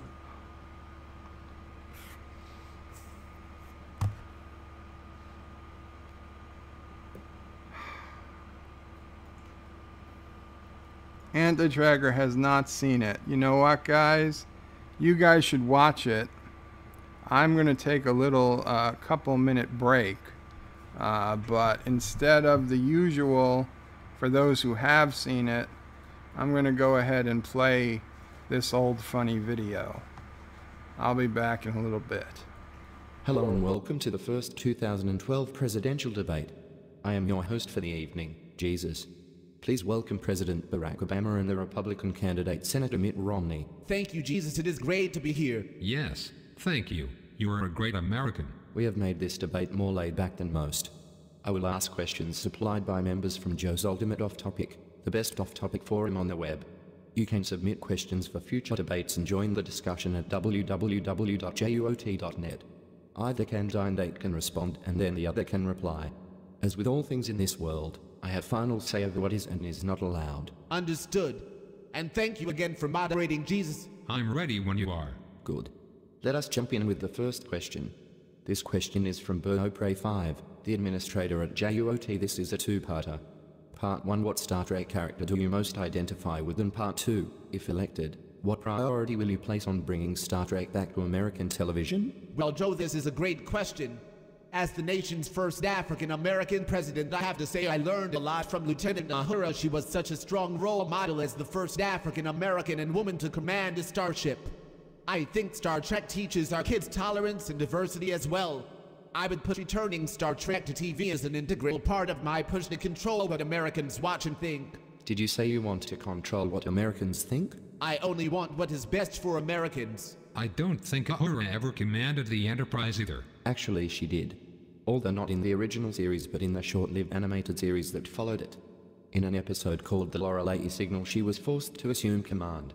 Please leave the fact-checking to me. I have the combined knowledge of Google, Bing, Wikipedia, and Yahoo Answers. Mitt, please answer BernoPray5's question. I am a big fan of Star Trek as well. I identify the most with Spock's brother from Star Trek V. He is a man of God like myself. I felt very bad when his search for Planet Qapla failed in the movie. I would also bring Star Trek back to TV in hopes they actually find Planet Qapla, which I suspect is in the Gamma Quadrant. Mitt, Dad gave me a prime directive not to interfere with human evolution ever since those crusades killed so many people, but I have a feeling you are going to be disappointed when you die. Moving on. Question 2 is from Hubjeeb. What is your position on IDB? Can I get a definition, please? Of course. Urban Dictionary defines IDB as in the butt, or in proper English, in the butt. It is an acronym for anal sex. That is disgusting. Let me assure all Americans I am against deviant sex acts and abominations such as IDB. While I will tolerate what homosexuals do in their own bedrooms with other consenting homosexuals, we should not promote this lifestyle choice, and rest assured the only sex in the Romney household shares its name with my favorite type of work. Missionary. I am all for IDB. I love IDB. In fact, I am proud to stand up in front of America and say I will be your IDB president. I have given IDB and I have taken IDB. And you can read my lips. No new IDB taxes. Interesting stuff. Question 3 is from Axel Foxy Fluff. Axel wants to know what you will do to stop discrimination against furries. He says that forums such as JUOT are not as accepting as furry forums and thinks since furries don't hurt anyone they should have equal rights. I know what it is like to be judged on the color of your fur and not the content of your character. If re-elected, I pledge right now to make equal rights for furries, geeks, Oompa Loompa, Guts, and Armenians a top priority. No longer will these groups be picked on just because they are small in number or size. Landmark and the cyberbullying laws I have been working on will make the internet a troll-free zone. I will return it to Al Gore's original vision as a place to share academic works. Furries can live without fear of being attacked, without fear of being made fun of, and without fear of being themselves. Jesus, I have only one real question. What exactly is a furry? A furry is a person who likes to dress up in animal costumes. Like at parties? Like all the time. I see. I respectfully withdraw my previous statement. I say furries need to man up. If he doesn't like something being said, either defend it or STFU. Government should not be restricting freedom of speech because someone might feel bad about their lives. No one forces anyone to be online. Finally, some honesty. Please keep it up. Okay, guys. I was going to come back right before the furry one, but I really liked that one, so I let it play. I hope you enjoyed it. I really like question 1, the Star Trek one, obviously. So there's more to it. If I need to pause it again, it could go further. But did anybody bother looking up the Gillette ad while we were waiting?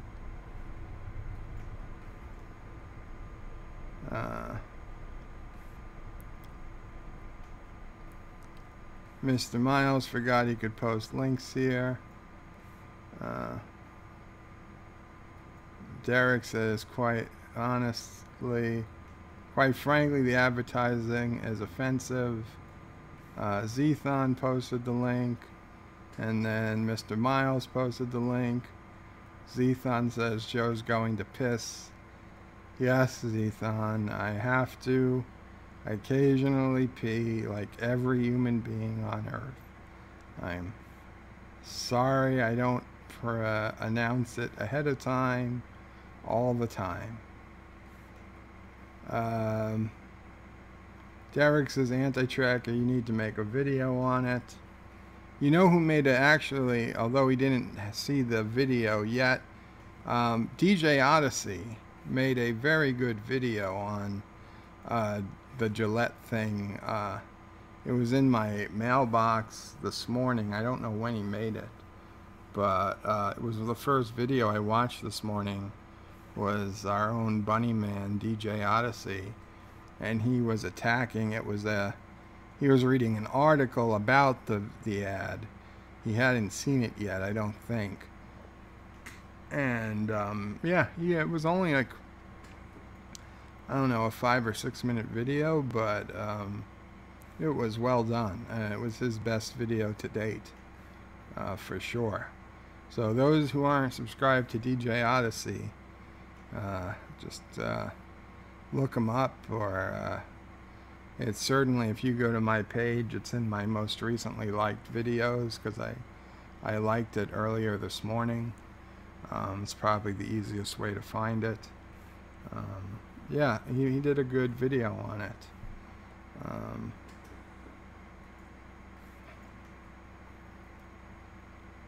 Thomas Potts says, breaking news, personal assistant arrested for murder in New York City. She got mad with her owner yelling at her. Oh, Thomas, if she could kill, she would kill my sister. My sister berates her. I feel so bad sometimes. And she really has no reason to hate her. She just likes Google better for some reason. I have no idea why. You know, some people just really dislike someone for some reason. I mean, there are reasons not to like people, but I can't imagine what Alexa ever did to her to cause her so much dislike. I really don't.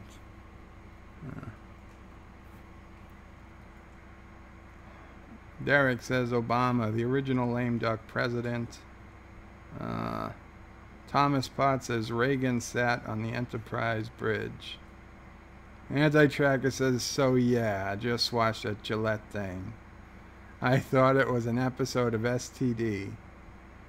I guess we know what Anti-Tracker's stream is going to be about tonight. Chief Cook says Colin Powell sat on the bridge. Maybe they both sat on the bridge. I don't know. I remember. Oh, there's the pillow showing. I remember hearing the story of Colin Powell.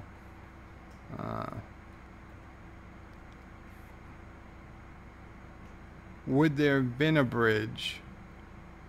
Well, I guess there would have been the Next Generation bridge towards the end of Reagan's presidency.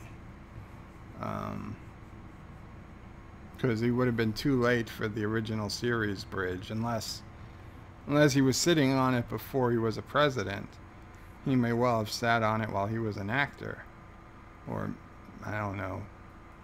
I don't know his timeline history. I don't know if he was still acting at 69 or he'd already started politics, but that's true. He doesn't need to have sat on it as president.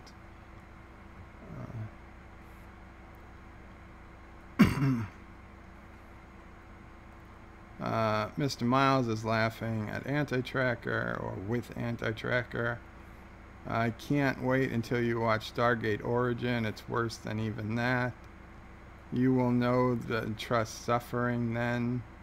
Mark my words, it will be complete. I will leave you as you left me. Lol. Thomas Potts says, I think Mecca talked about it. I wouldn't be surprised. Hey, I wonder if that trans dude chick from GameStop, I'm a effing woman, uses Gillette. Anti-Tracker. That is exactly the first comment I made on my web forum this morning as I posted Gillette, the Gillette ad into JUOT.net. I titled it Suicide by YouTube ? I said, very glad I don't use their products. Apparently they are also trying to delete the negative comments on the video. A number of comments from time to time keep falling. They can't keep up. And damn it, where did I post it?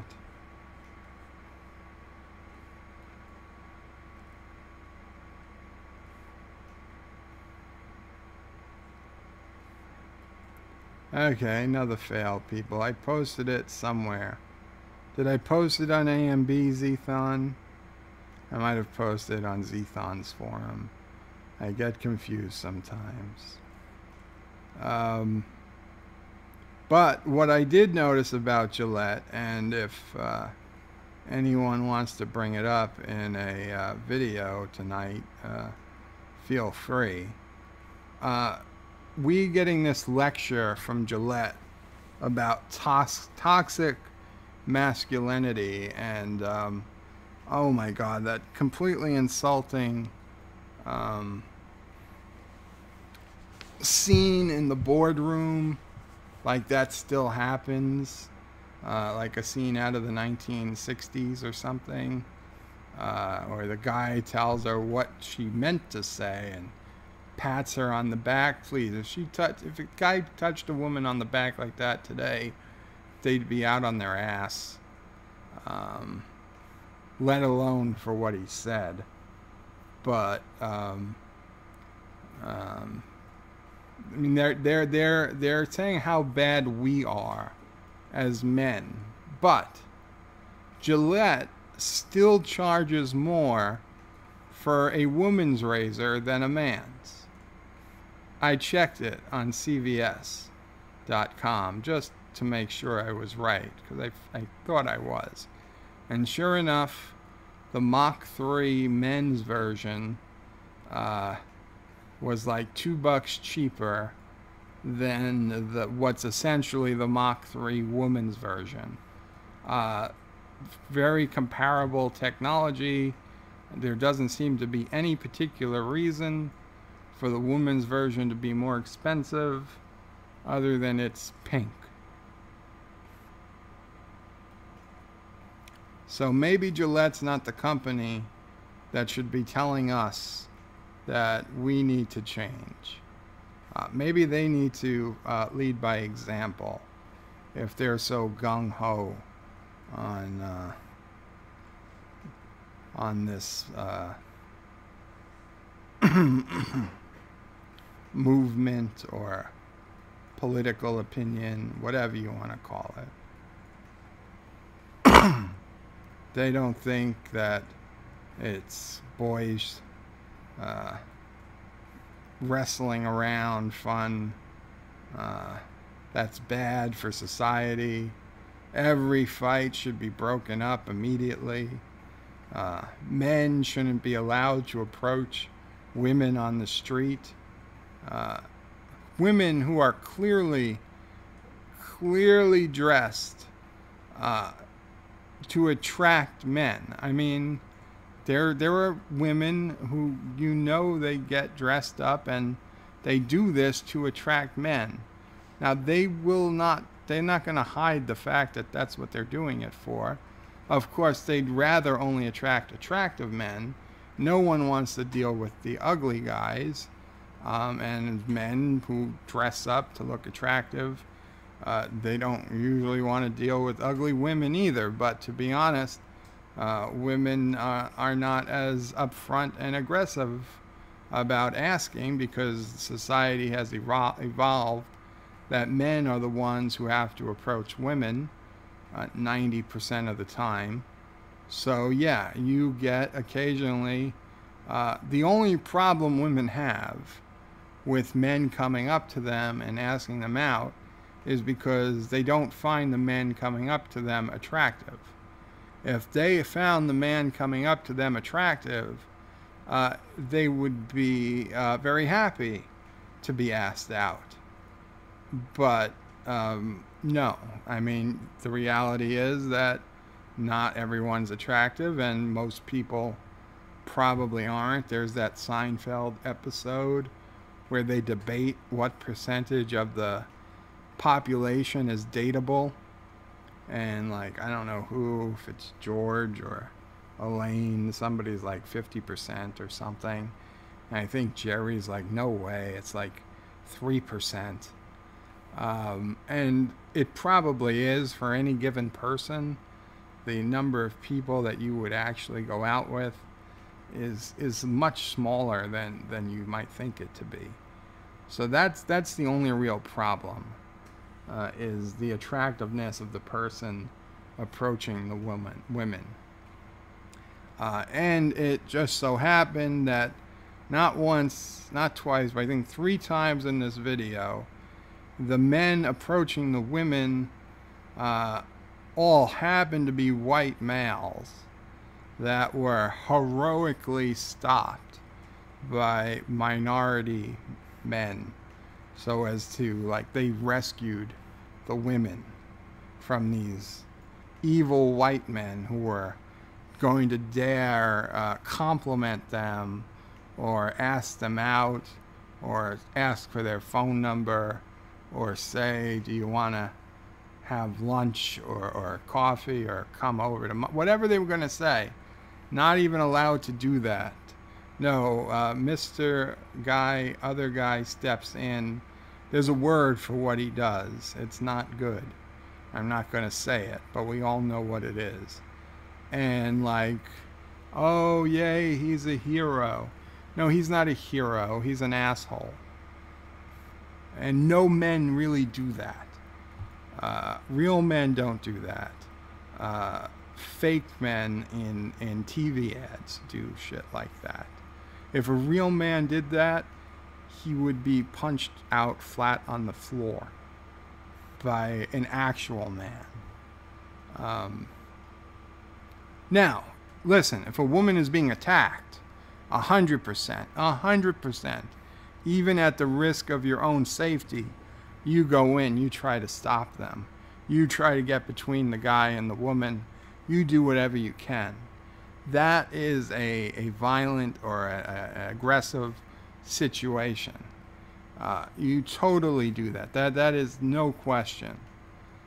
But asking a woman out paying her a compliment or whatever, just trying to talk to her, to start a conversation, none of that is aggressive.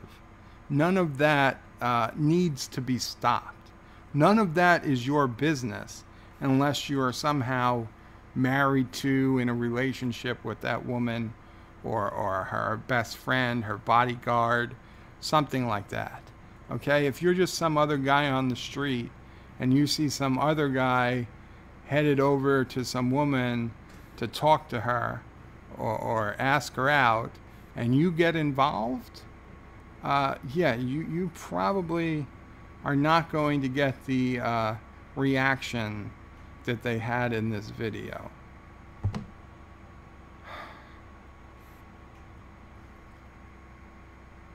A lot of men are moving to Dollar Shave Club.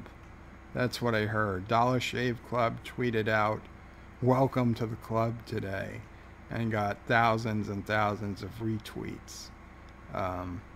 People who were sick and tired of Gillette and were going to just start boycotting Gillette. Like I said, I don't use Gillette.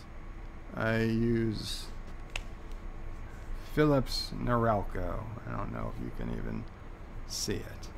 Yeah, electric, I know, but when you can't get into the bathroom and over a sink, I'll be honest, even when I could get in the bathroom over a sink, I used electric, but then I used electric that worked in the shower. This one just works here. In fact, I should probably use it at some point soon. But yeah, so I can't boycott a company I don't use, but I certainly support anyone who does. Thomas Pratt says Anti-Tracker stream tonight will be about 87 things tonight.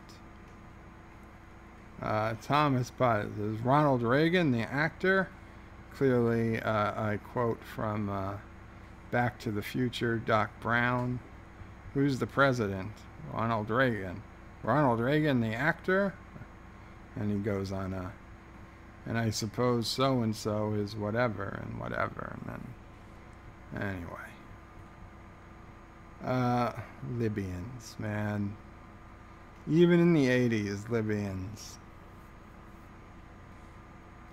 You never want to be in front of a Volkswagen van full of Libyans. They're gonna come out with a AK-47. It is not the place you want to be. Thomas Potts says, "Is it sexist for a trans to grow facial hair?" I don't know, Thomas. I don't think a trans can do anything sexist. Once you declare you're trans, everything's fair game. Depending on who you talk to, up to and including, never mind. Not gonna go there. Not gonna go there. Anti-Tracker says 7,400 subs. Actually, Anti-Tracker, I don't know when you hit it, but I saw 7,400. I could have sworn yesterday. Then this morning, it was showing at 7.3K subs again. And then again this evening, it was back to 7.4K subs. So I don't know if you lost a couple, gained a couple, or maybe YouTube was just slow to update the video, but congrats. 7,400 and growing, hopefully. Thomas says there's a ghost behind you. Yes, the ghost is my pillow. Congratulations. Mr. Miles says 175,000 likes, 501,000 dislikes now. Thomas Potts says promotion and 7,400 subs. Good week so far. Skip Thursday night. Commander Ironwolf says, sorry guys, I'm going to go watch the quartering stream till Anti-Tracker comes on. The quartering stream? What the hell is that? No problem, Commander Ironwolf. Thank you for coming by. Take care. Anti-Tracker says, hey, pink dye is expensive. Thomas Potts says, no, not all women like pink. Very true. Mr. Miles says, do they stop women from buying the male version? Yes, you have to show proof you're a woman when you check out. And if you say that you're buying it for your boyfriend or husband or son, you have to provide a phone number so that they can call and verify, and not let women buy the male version. Otherwise, society would break down. Mr. Miles, pink as being the most expensive could easily be explained by not selling as many of that color, so they aren't mass produced as much.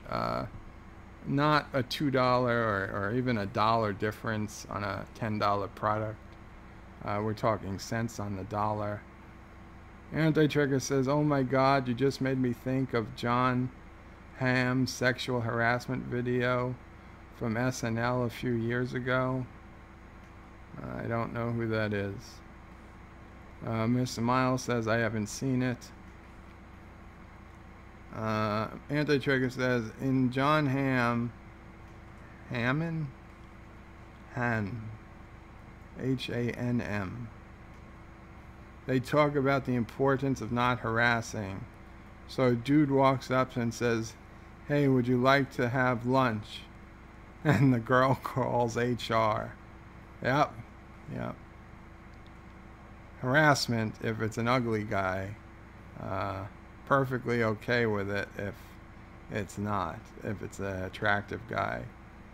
Then John Hamm walks up and grabs her breast while not wearing pants, and she's okay with it. Exactly. And it's fine. You know what? Not that I blame him, because I wouldn't want a woman I found unattractive or like skeevy, ugly, touching me either. Nobody wants that. But I'm not gonna call the police or call HR if one asked me out. I would still be, I'm not gonna be offended. I'm not gonna be. I mean, obviously, I'd be lucky with anybody who asked me out. But even if I was a more suave guy, I still can't see myself being offended by it, to the point that I would be complaining to my friends. Can you imagine that so-and-so asked me out today? Ew. Bullshit.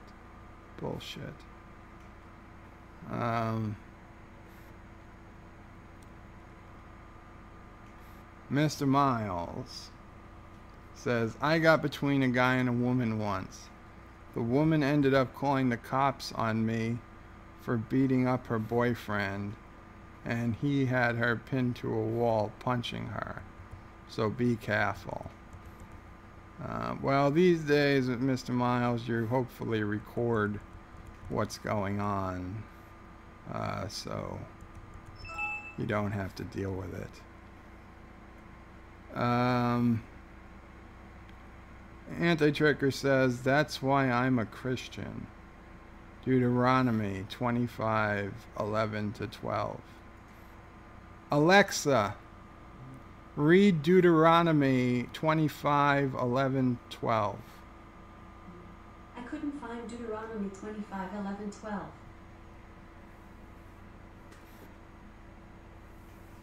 She used to know this.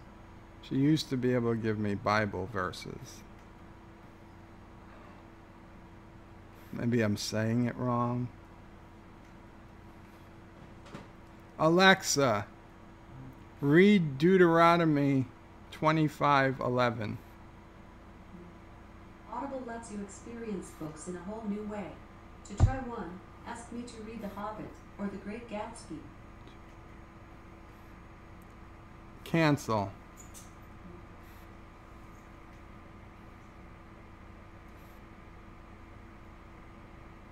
Alexa, open Bible verses. Here's your verse, 1 John 1:9. If we confess our sins, he is faithful and just and will forgive us our sins and purify us from all unrighteousness. If you have enjoyed this skill, please consider leaving us a review under the skills section on the Alexa app so others may be blessed as well. Thank you for your support. Alexa, ask Bible verses to read Deuteronomy 12:11, 25. The Holy Bible, English Standard Version, with cross-references, by Crossway Bibles, reading from Kindle. Did you know Audible has audiobooks performed? Alexa, cancel. Cancel.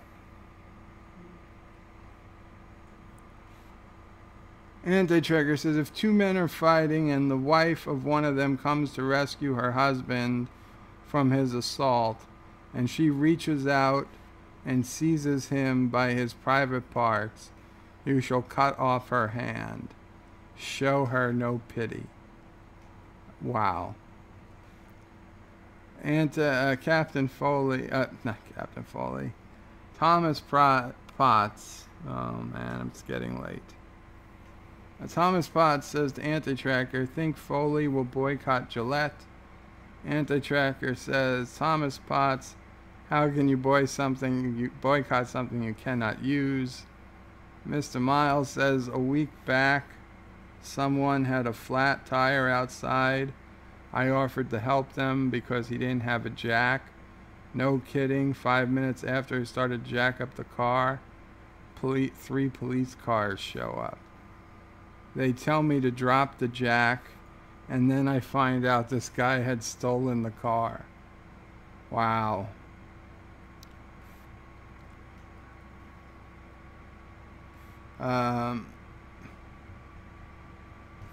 I used to help people with their cars, tires. I remember one time at work, I was getting ready to leave, and there was this woman, older woman, not in any way was this for any type of physical attraction, but she's looking at her car, and I was like one of the last people left in the building, so she's just like looking at her car. So of course I have to ask, is everything okay? And she's like, no, I got a flat tire. And I look, and sure enough, yeah, she has a flat tire. So I said, well, do you have AAA or something? She could call them and they could change it. She said no. So what am I going to do? What am I going to do? And I'm dressed nice because I'm at work. I don't really, this was still when I used to dress pretty decent at work. It's like, fuck. So like, so do you have a jack? She's like, I don't know. She opens the trunk. There's a spare in there. I can't find the jack. I go to my Jeep. I get my jack out. Jack up the car. I change the tire. Put it on. It's a donut. It's not a tire. So I explained to her, you can't drive over, I think, 55 miles per hour, and you need to get it to a tire shop as soon as possible, and blah, blah, blah. She was very thankful, but she didn't have a clue on what to do. And frankly, even if she knew what to do, I'm not sure she would have been physically able to do it. I, on the other hand, at the time, was perfectly physically able to do it. I just really didn't want to get my shirt dirty on the ground of the side of the parking lot, but it wasn't bad, and she was so happy. And I just thought about it, and my dad was living with me at the time, and he was not physically capable of changing a tire, though he certainly knew how to change a tire. And I just thought, well, I hope that if Dad was ever in this situation, or mom, though mom wasn't living with me. But if they were in this situation, I hope someone would do the same for them. So I felt like I did my good deed. And then the next day she came and she had given me a gift card to a restaurant she knew I went to for lunch. So it was very nice of her. I wasn't expecting anything at all. She didn't need to. But yeah, it's good to pay it forward. That said, Mr. Miles, 99% sure it was not a stolen car. If it was, good for her, because man, she drove that car for another few years, at least. I'm not sure she ever got rid of it. Probably by now, but not while I was working. Mr. Miles says, but in the end, I got to see the real owner show up, and I helped them replace the tire instead. And they were happier than I've seen anyone in a long time.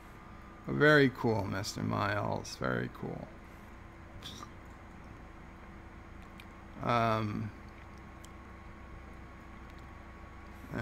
I assume that the guy who got arrested by the police did not hold you responsible for his arrest and swear some sort of vengeance to seek you out once he gets out of prison. Anti-Tracker says, Thomas Potts, from Sinatra to Joe, only the best entertainment the Mafia can provide. Lol. Derek says, I got asked out recently. I was well pleased. Yeah, Derek. You know what? I mean, okay, I'm going to say this, and there's no way this is going to come out right. But I'm so confident that I wouldn't be offended at whatever woman asked me out, even though whatever, that even though I have no tendency or like of men in that way whatsoever, I wouldn't even be offended if a man asked me out. I wouldn't say, ew, disgusting. I'd say thank you, but no thank you. I don't go that way. But I wouldn't have this disgust over me that you see sometimes in some women who bring up this very issue. Because there are YouTube videos out there of women discussing this and talking about it, and yeah, it's well known. It's not, they don't hide it, and it's crazy. It's crazy. Okay, we shouldn't be playing into their warped mindset that it's evil. It's not. You know, that you're walking down the street, showing off everything you have to show off, and that you don't want men coming up to you. Okay, that's bullshit. Because you know damn well you want men coming up to you. You just want to be able to pick the men who come up to you. And frankly, if there was a way you could do that, I would think it would save all of us a lot of time.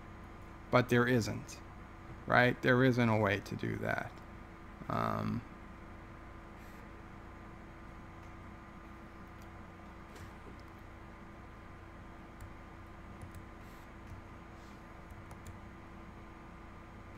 Thomas Pod says, Mr. Miles got between a man and woman, too much information. Commander Ironwolf, I came back to see what's going on. And now all I see is Christian channel, lol. I'm going back to the quartering, lol. I still don't know what the quartering is. Does anyone know? Thomas Potts says Amazon probably deleted the Bible. Anti-Tracker says the next comments is the verses. Right. Deuteronomy section whatever verse. I know Ecclesiastes 9:10. Whatsoever thy hand findeth to do, do it with thy might.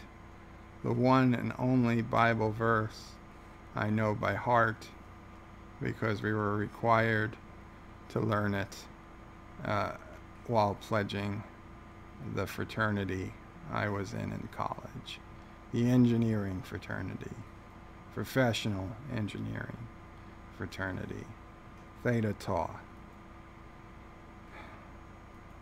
And yes, the same Theta Tau whose chapter in Syracuse recently got suspended, I believe expelled, for an incredibly racist video that they decided to upload for God knows what reason. Even though if you really look at it, they were making fun of the racists. They weren't being the racists, they were making fun of racists. But, you know, you just can't say those things in a college campus of all places these days and expect to get away with it. So yeah, that was quite sad. That wasn't my chapter. My chapter was Long Island Hofstra University. We didn't have issues like that, thankfully.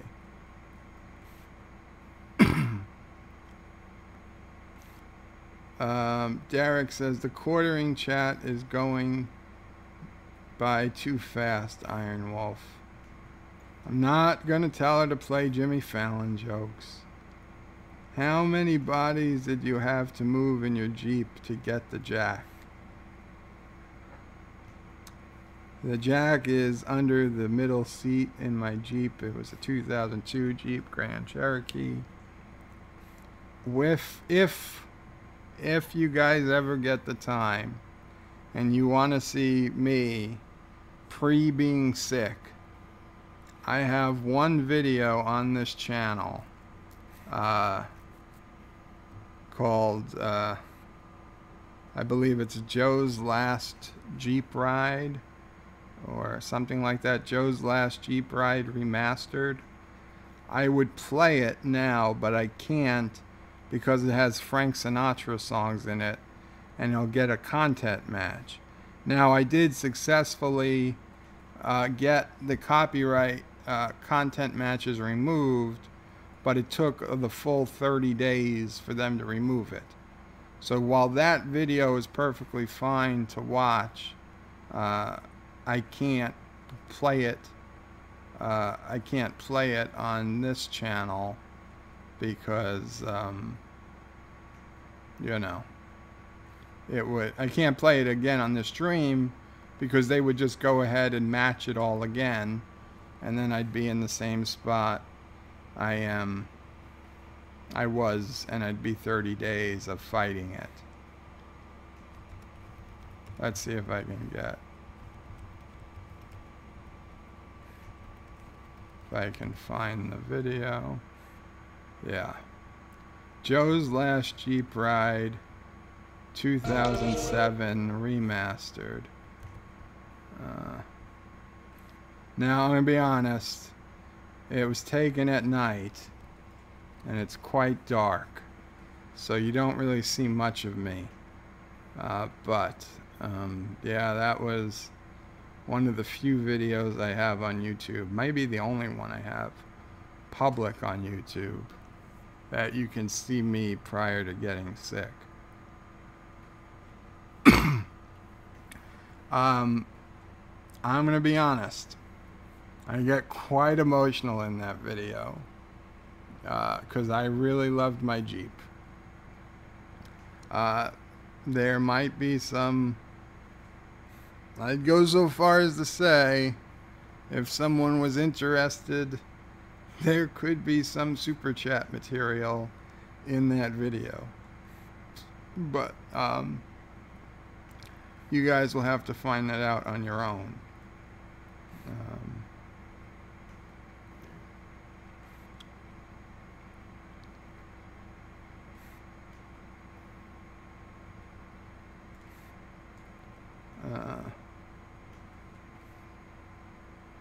Mr. Miles says they yell at me to drop the jack, and then I find out this guy had stolen the car. I nearly got arrested along with him, but thankfully I was outside my house. My story added up. Mr. Miles says, oh, okay, but I read that. In the end, he saw the owner show up. Thomas Potts says, Anti-Tracker, your pre-show is a lot better now. Anti-Tracker says, Thomas Potts. God damn it, I read all these. How did I miss the ones about the pre-show and everything else? Commander Ironwolf was back. Amazon probably deleted the Bible. Joe, comment is the verses. Read the entire Lord of the Rings series. Yeah, thanks. Derek says the quartering chat is going by too fast. Ironwolf, I read that too. Damn it. Jimmy Fallon jokes. How far back did I go up? I'm not going to read that. Anti-Tracker says, I can't wait till Bird of Prey 5 gets more subscribers than me. Yeah, I can't wait to it either, Anti-Tracker. Mr. Miles says, Thomas, don't forget about the shovels. Yeah, the shovels. I always carried a shovel in the Jeep, I'm going to be honest. I carried a shovel. I carried a hatchet. Jumper cables. I had an entire suitcase.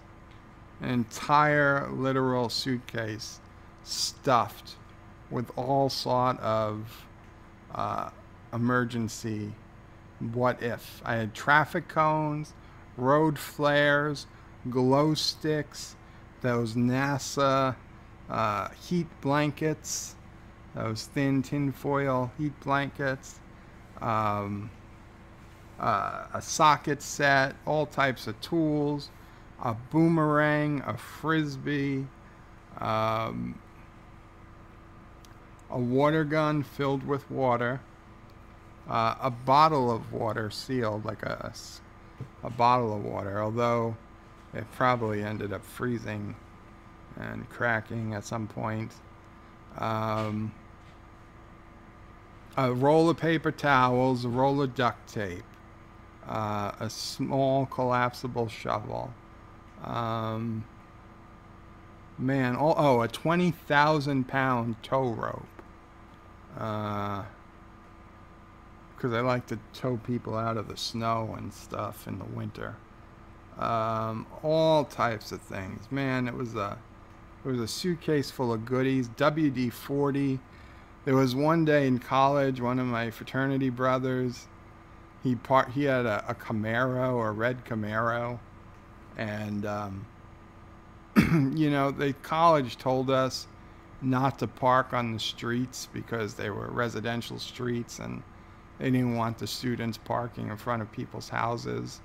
But the nearest student parking was like so far away from the engineering building where we all hung out because we were engineers.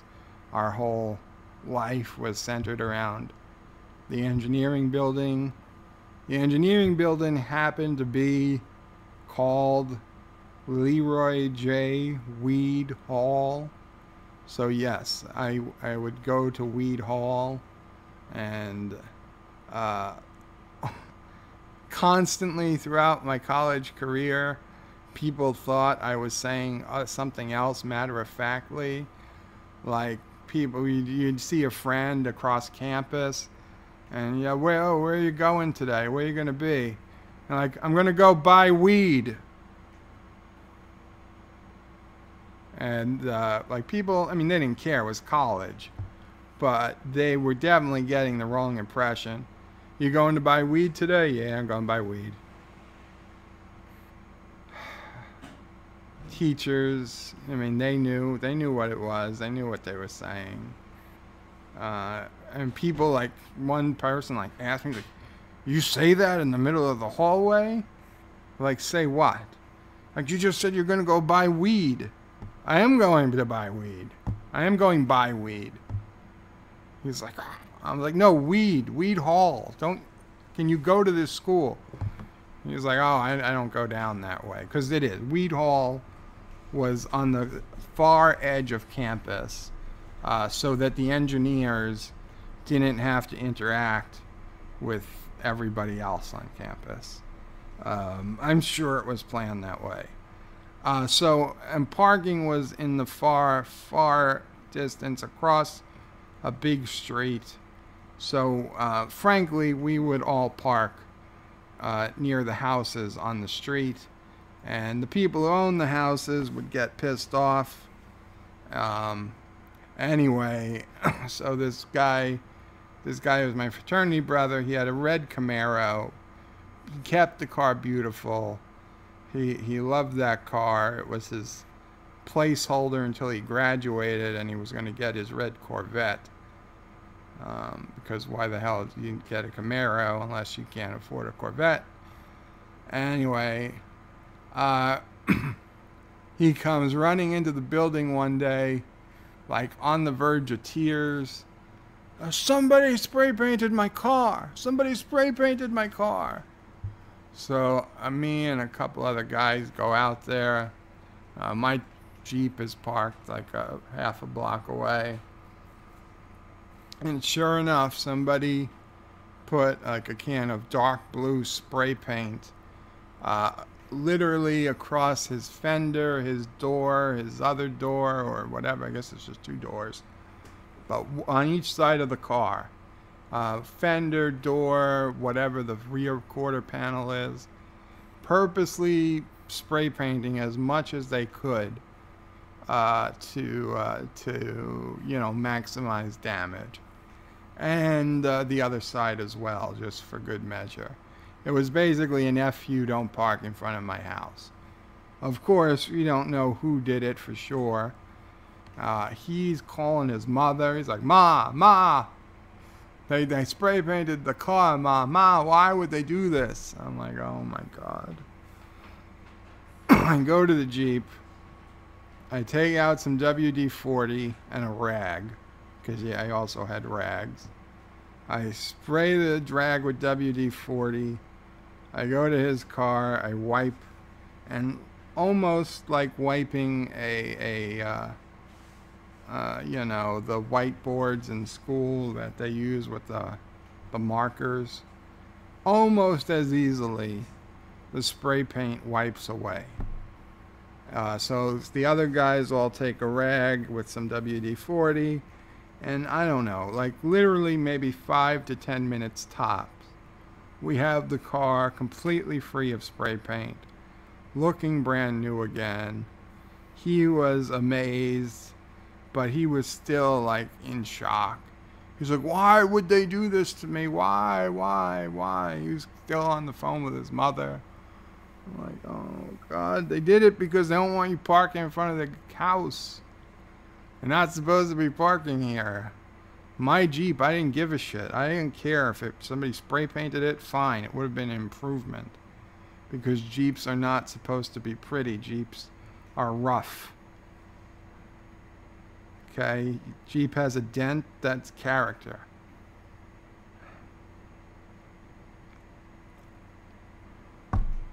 So don't park a Camaro where it's not supposed to be parked. But if you do, make sure you have a friend with a Jeep, a rag, and WD-40, like me.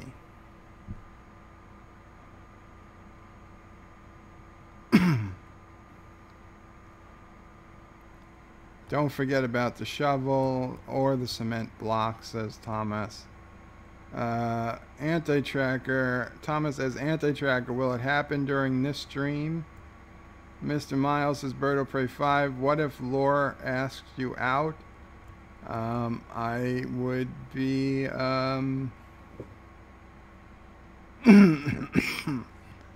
after I stop throwing up in my mouth, I would say thank you, but no thank you. I don't know. I would say there's a guy, Mr. Miles, I know that might be interested.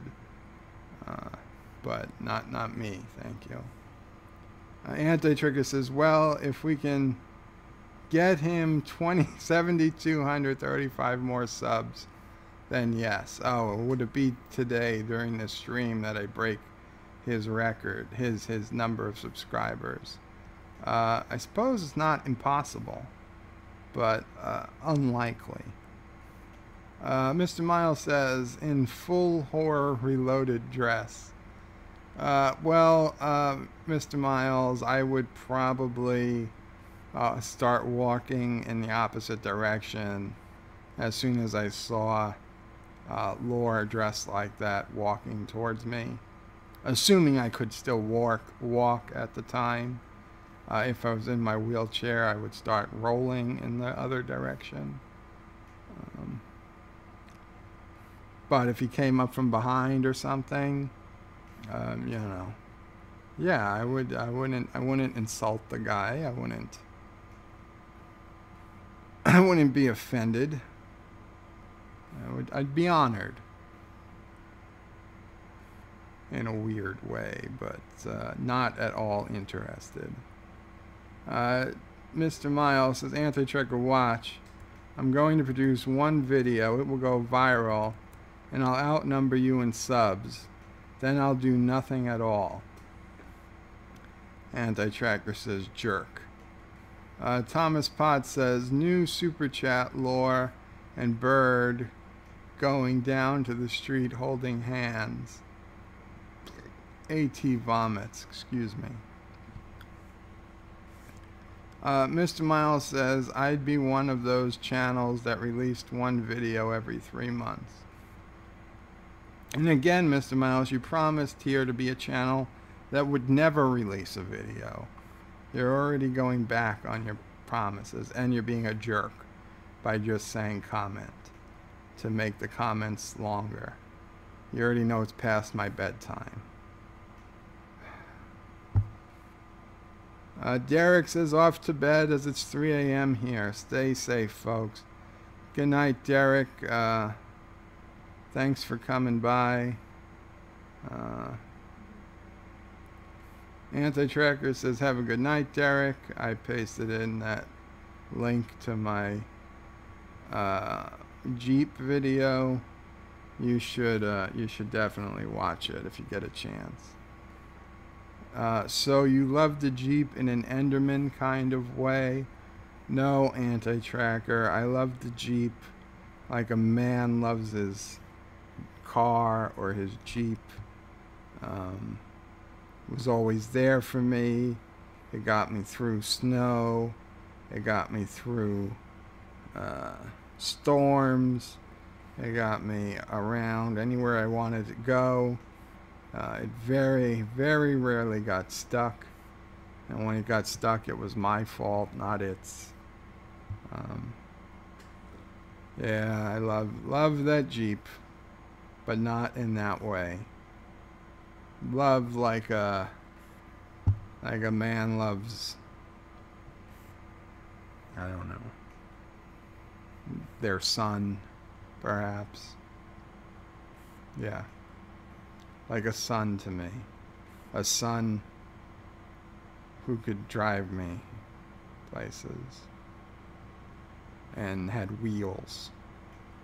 And I had to put gasoline in them. A lot of gasoline. Tons of gasoline. And oil. And other fluids. Fluids that would be totally illegal to put into a real person. Jumper cables, or what Bird of Prey 5 calls the nipple clamps. You're gonna get the clamps. Thomas Potts says, hatchet for what emergency? Funny you should ask, Thomas. The emergency I used the hatchet for was this. I was renting an apartment. I had a space I had purchased in the parking lot of the apartment building. I got a note under my door one day, a little post-it note. I almost threw it out because it looked like a piece of garbage that might have got stuck to my shoe or something. But when I looked closely at it, It was from the superintendent of the building saying they were doing construction on the parking lot and that my parking space was temporarily changed from number like 91 to number like 136 or something. I don't remember the numbers, but whatever. So fine. I went out later that day and I parked in the new space number. Now this new space number happened to be line of sight with the security booth and the main entrance of the place, but the security booth was like 200-300 yards away. I mean, maybe 200 yards away. It was line of sight, but it wasn't close. And I parked there. I had the note. He said to park there. Fine, I parked there. And it was right before Thanksgiving. And I went up to my apartment. And I was getting ready to go away for Thanksgiving weekend. And I came down. And my Jeep is gone. And I'm like, what the fuck? It was like right here. And so I go to the security booth and say, do you know what happened? I parked my Jeep here. And they're like, I told you not to park there. I'm like, I don't know what you might have said, but I certainly didn't hear you. She insisted I heard her, and I ignored her. I'm like, that makes absolutely no sense. Why would I ignore you? She's like, you heard me and you ignored me anyway. I'm like, what the fuck are you talking about? She's like, yeah, your Jeep was towed. You're not supposed to be parking there. I was like, I've got a note from the superintendent. It says to park there. She's like, I get the superintendent. It turned out that the fucking note, which was written on a piece of post-it note, and like I said, I thought I'd stepped on it. It was half rubbed off. It said to start parking there tomorrow. And I parked there today. Nobody else was using that spot. It was an empty spot regardless. But Miss Rent-A-Cop apparently saw me parking there half a day early, yelled probably from 200 yards away down a corridor between two buildings. I had no clue she was yelling. I didn't hear anything. And I just closed the door. I went up to my apartment, and they knew where I lived. They knew my apartment number. Every vehicle, they know who owns it. They know what apartment they're at. Did they come up? Did they call me? Did they buzz the door and say, hey, idiot, move your car? No. And not only did she tow my car, but the bitch put 2 of those green stickers on the driver's window and the passenger's window that are almost impossible to remove. That is actually punishment, is having to remove these stickers from your window because you can't get them off in one piece. They purposely rip apart as you try to get them off. So after an incredible argument and sheer willpower, I demanded, she was like, well, you're going to have to go get your car at the tow lot. We can't have it towed back. I was like, you're damn right you're going to have it towed back because it never should have been towed to begin with. And using my awesome powers of persuasion,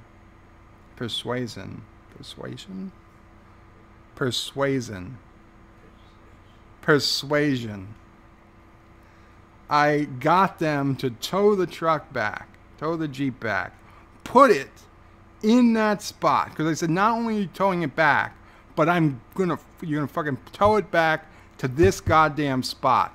Because you know what? I'm parking here after all this shit you've put me through.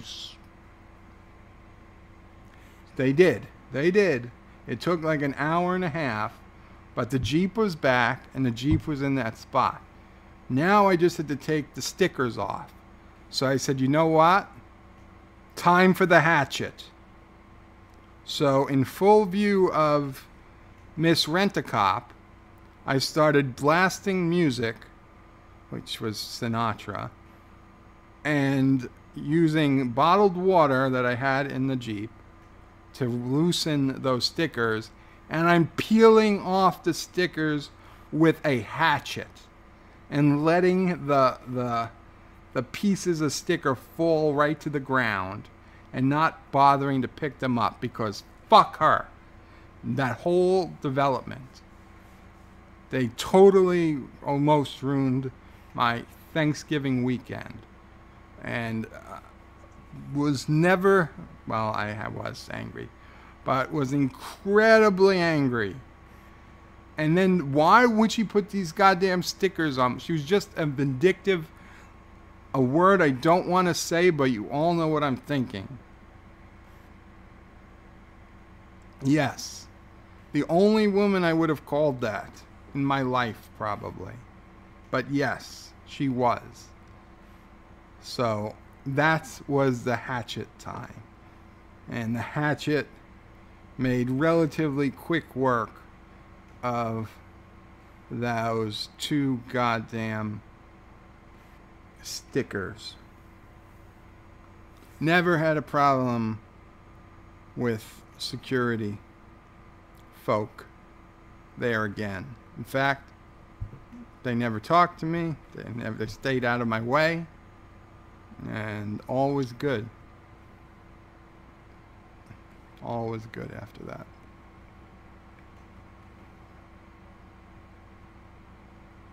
So yes, that's what the hatchet was for. I don't know what else I might have used it for after that, but it got used. Emergency frisbee, says Thomas.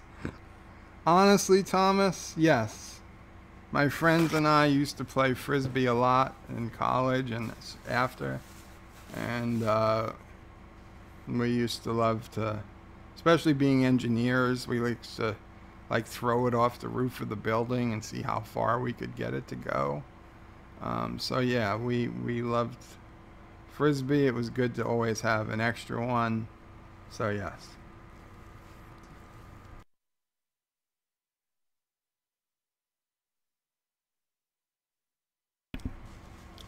I hope that didn't look as bad as it sounded, but I muted it for you. Thomas Potts, introduces Thomas Potts, the hatchet is for when the jumper cables do not work. Mr. Miles says, I'm waiting for him to say sniper rifle. No, no sniper rifle, unfortunately. Oh, I did used to keep a thing of paintballs in my glove compartment that I could chuck at other cars. For friends' cars. Like, if a friend, I would pull up. I mean, in college, we were always driving around. There'd be 2 or 3 people driving, like 10 of us around, all different places. So we'd pull up next to each other at traffic lights and stuff. So, like, I'd pull up next to someone, and then I'd go in glove compartment, bam, throw a paintball at their car. One guy, he was at a gas station. He just got done squeegeeing his window. You got it all nice and perfectly clean. Bam! Paintball right at his windshield. Cracked right on the windshield. Now, paintball paint is very safe. It's biodegradable. It doesn't stain. But yeah, it was a lot of fun. So yes, I used to keep that too. And later, when I got the QX56, I had a goddamn Atari and video game system wired into the entertainment center in the front, not just the back. Mr. Miles said if Bird of Prey took out to schedule area, you had to start digging a hole. You need to be worried. Yeah. I think I know what the WD-40 was for. And no, I don't think you did. God damn it, you people with these comments. It goes with the shovel. Order weed. No, I'm not going to tell her to order weed. I didn't order weed. I went buy weed. Not to buy weed, but buy weed. A hole, not a hole. A hole, not hole. I'm an idiot sometimes. It's true. Yeah, you misspelled hole, but I knew what you were saying. Thomas Potts says rags are to keep the screamers down, the screaming down. Ha ha ha. Mr. Miles, Chief Engineer, you hear it's here first. You heard it here first. Bird of Prey 5 would be on it if Laura asked him out. Anti-Trigger says, well, Laura is single. Anti-Trigger says, yeah, don't just say comment. You need to actually leave a comment. Don't just spam his comments. Yes, that was many comments to say that, Anti-Tracker. Thank you. Mr. Miles says to Bird of Me, I have like 10 names on YouTube. If you sub to one, doesn't it sub you to all? No, I don't think it does. Anti-Tracker says that is not right. Spam, says Thomas Potts. Anti-Tracker says, I love the Jeep like a man loves his car or his Jeep. Words of wisdom. Thomas Potts says spam, spam, spam. Lol. Best description ever, says Anti-Tracker. Thomas Potts says Anti-Tracker, I don't care what people call pets after their kids. Bird of Prey 5, Jeep was like my son. Anti-Tracker, I don't care when people call pets their kids. Yeah, he said that yesterday. And then today I said, the Jeep was like my son. Yeah, I stand by that. Anti-Trigger said, needless to say, long story short, Miss Rent-A-Cop is now living under the sea. If you know what I mean. Thomas Spot says, you ignored her because she told a woman. She was a told woman?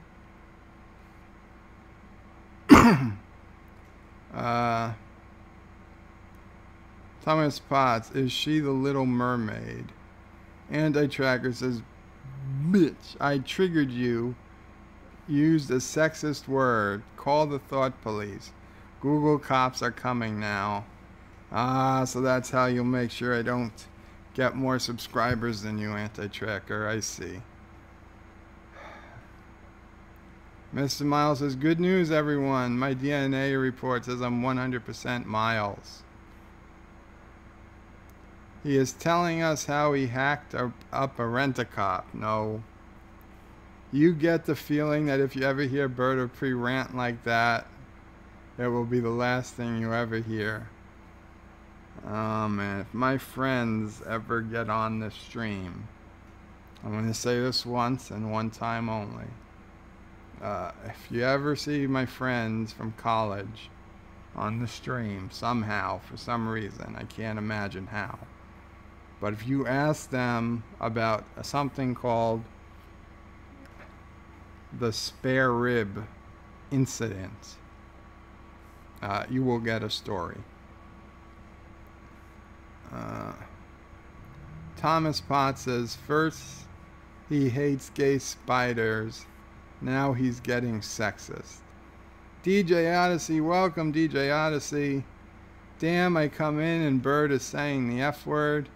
DJ Odyssey, you did a great video. I saw it this morning on the Gillette thing. Well done. I told everybody to go check it out. Anti-Tracker says lady, question mark.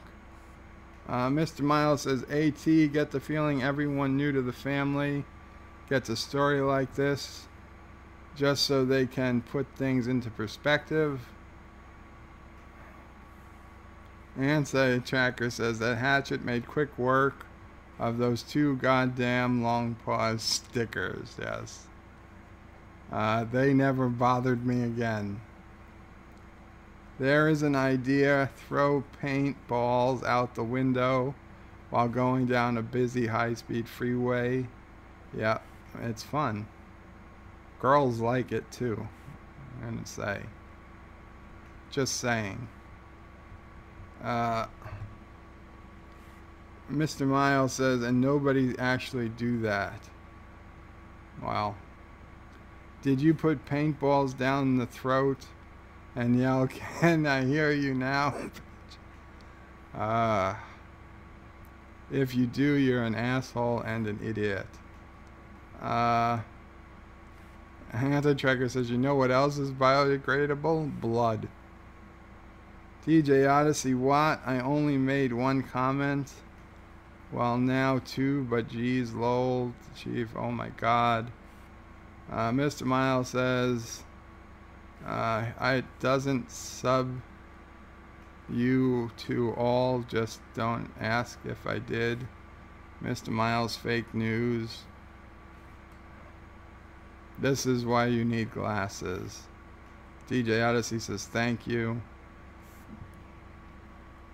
Anti-Tracker says the spare rib incident. I've heard it.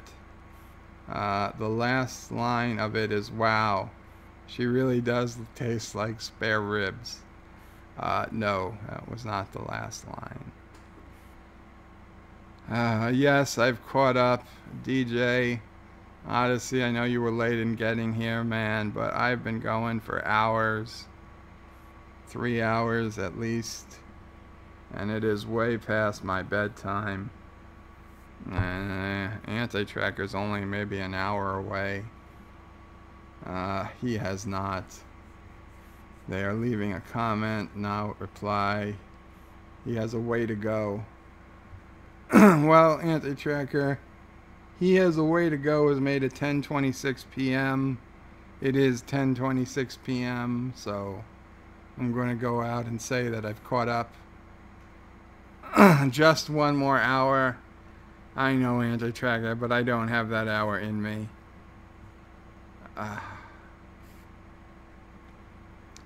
Thank you guys all for coming. Like, comment, subscribe, please.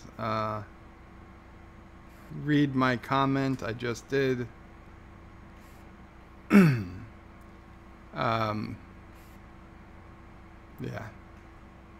I gotta call it. You know what? I'm gonna leave it play the rest of that video that I started before. Because it's funny. If you guys care to watch, it's funny. I'll probably read these comments to myself, but this is the last words I'm gonna say. So take care. Good night. Subscribe, share, do all those things, please. It helps. And I'll leave you with the continuation of the 2012 presidential debate. Hello and welcome to the first 2012 presidential God debate. damn it, it was supposed I am to your host remember for the evening, position. Jesus. Please welcome President Barack Obama and the Republican candidate Senator Mitt Fine, Romney. I'm just going to play it from the beginning. Here. Yes, thank you. Good you night. are a great American. We have made this debate more laid back than most. I will ask questions supplied by members from Joe's Ultimate Off Topic, the best off-topic forum on the web. You can submit questions for future debates and join the discussion at www.juot.net. Either candidate can respond and then the other can reply. As with all things in this world, I have final say over what is and is not allowed. Understood. And thank you again for moderating, Jesus. I'm ready when you are. Good. Let us jump in with the first question. This question is from BedLife, the administrator at JUOT. This is a two-parter. Part 1, what Star Trek character do you most identify with? And Part 2, if elected, what priority will you place on bringing Star Trek back to American television? Well, Joe, this is a great question.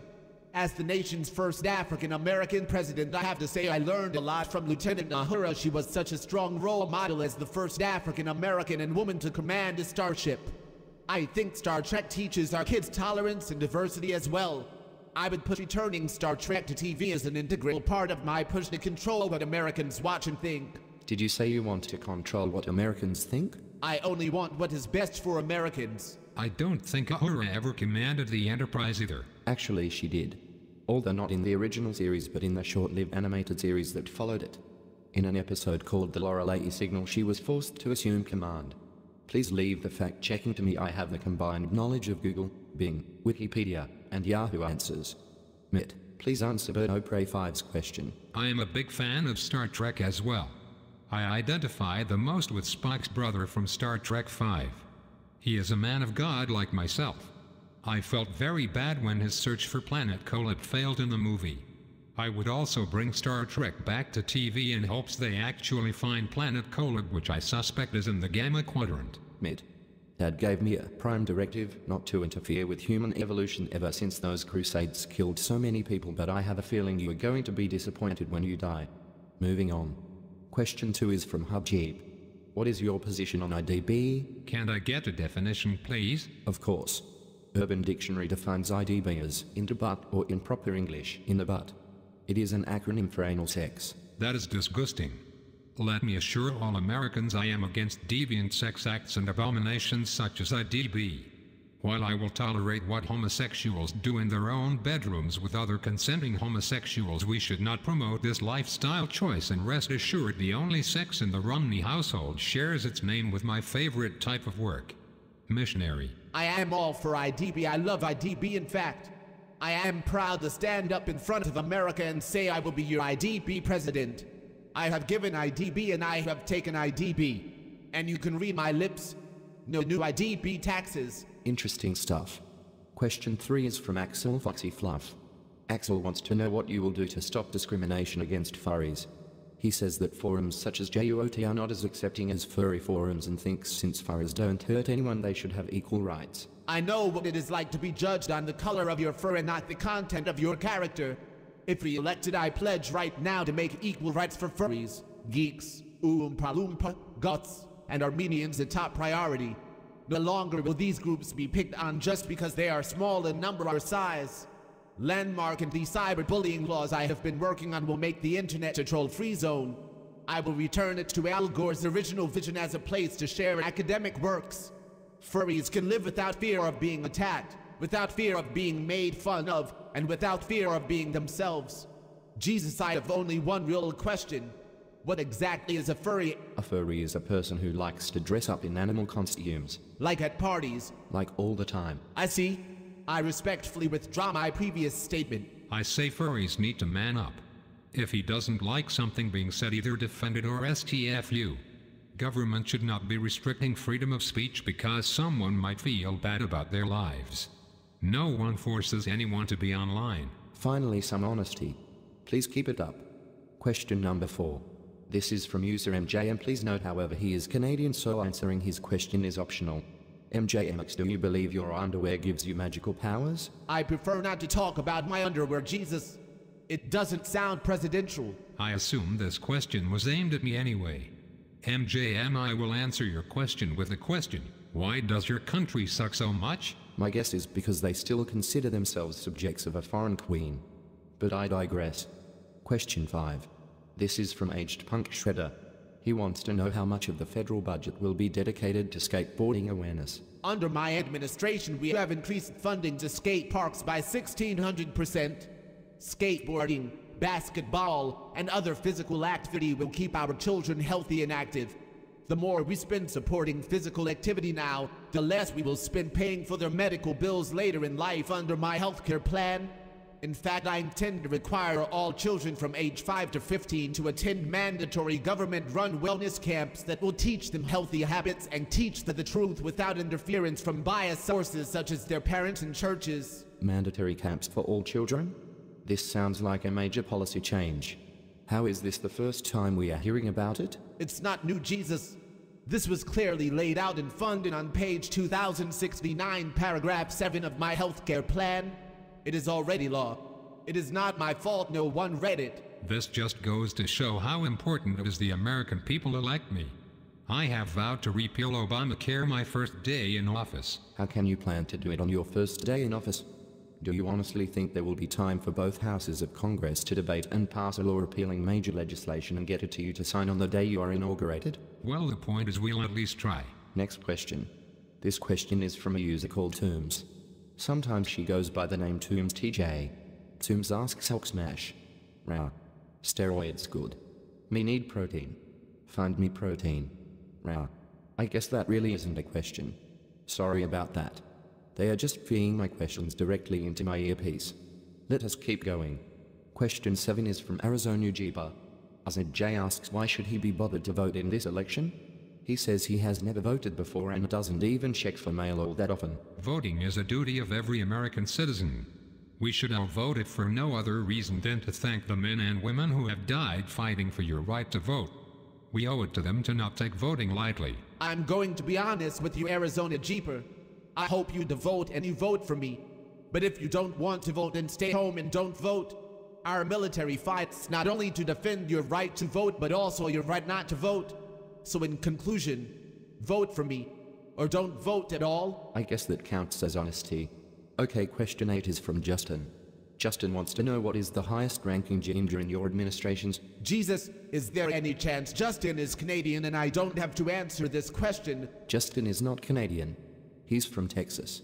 So yes, you must answer the question. I just don't have that information available. I am sure there are prominent members of my staff who are gingers.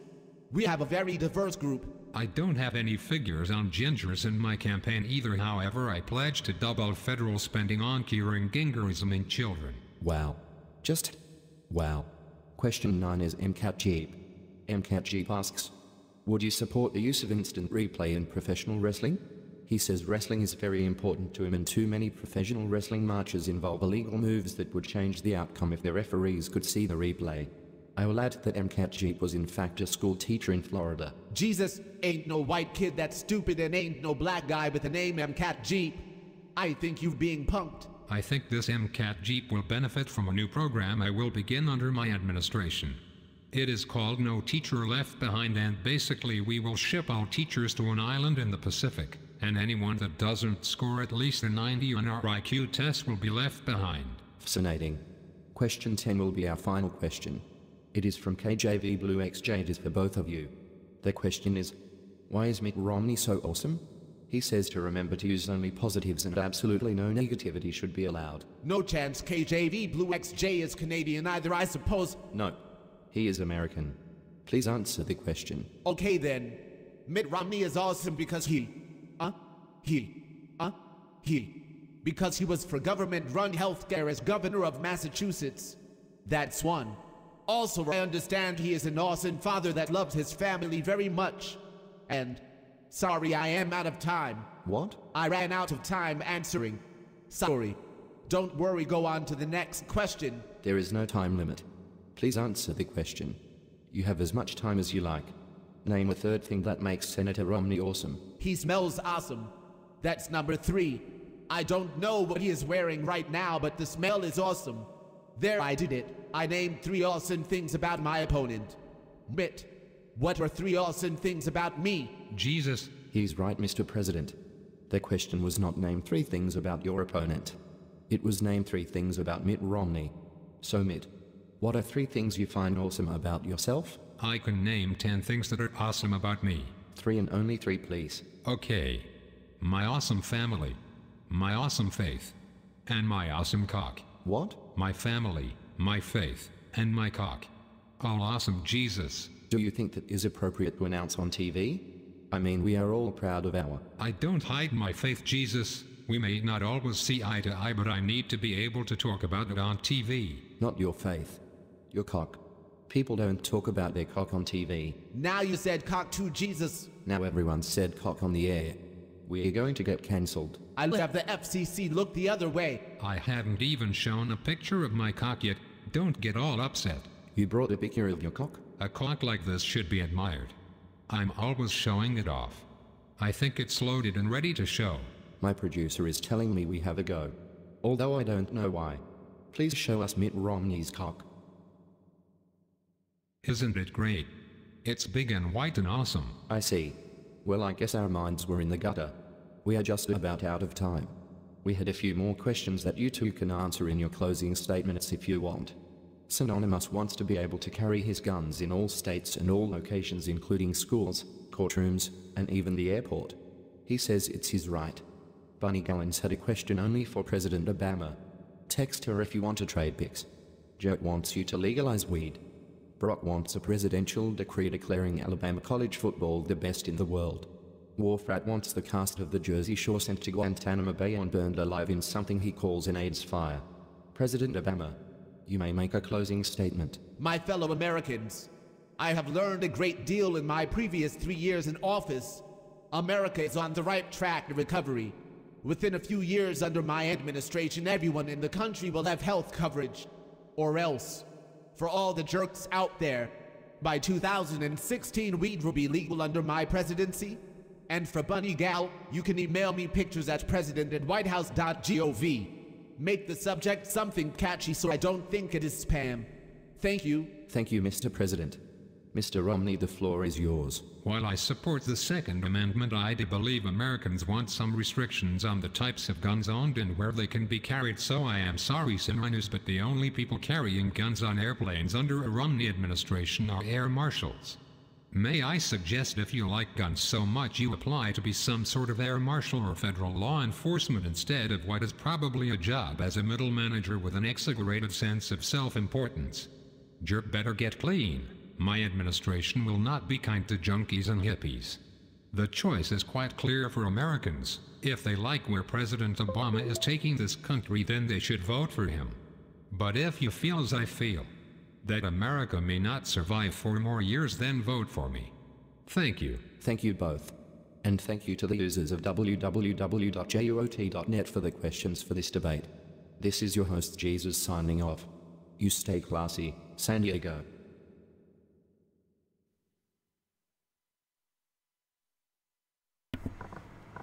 Good night, everybody.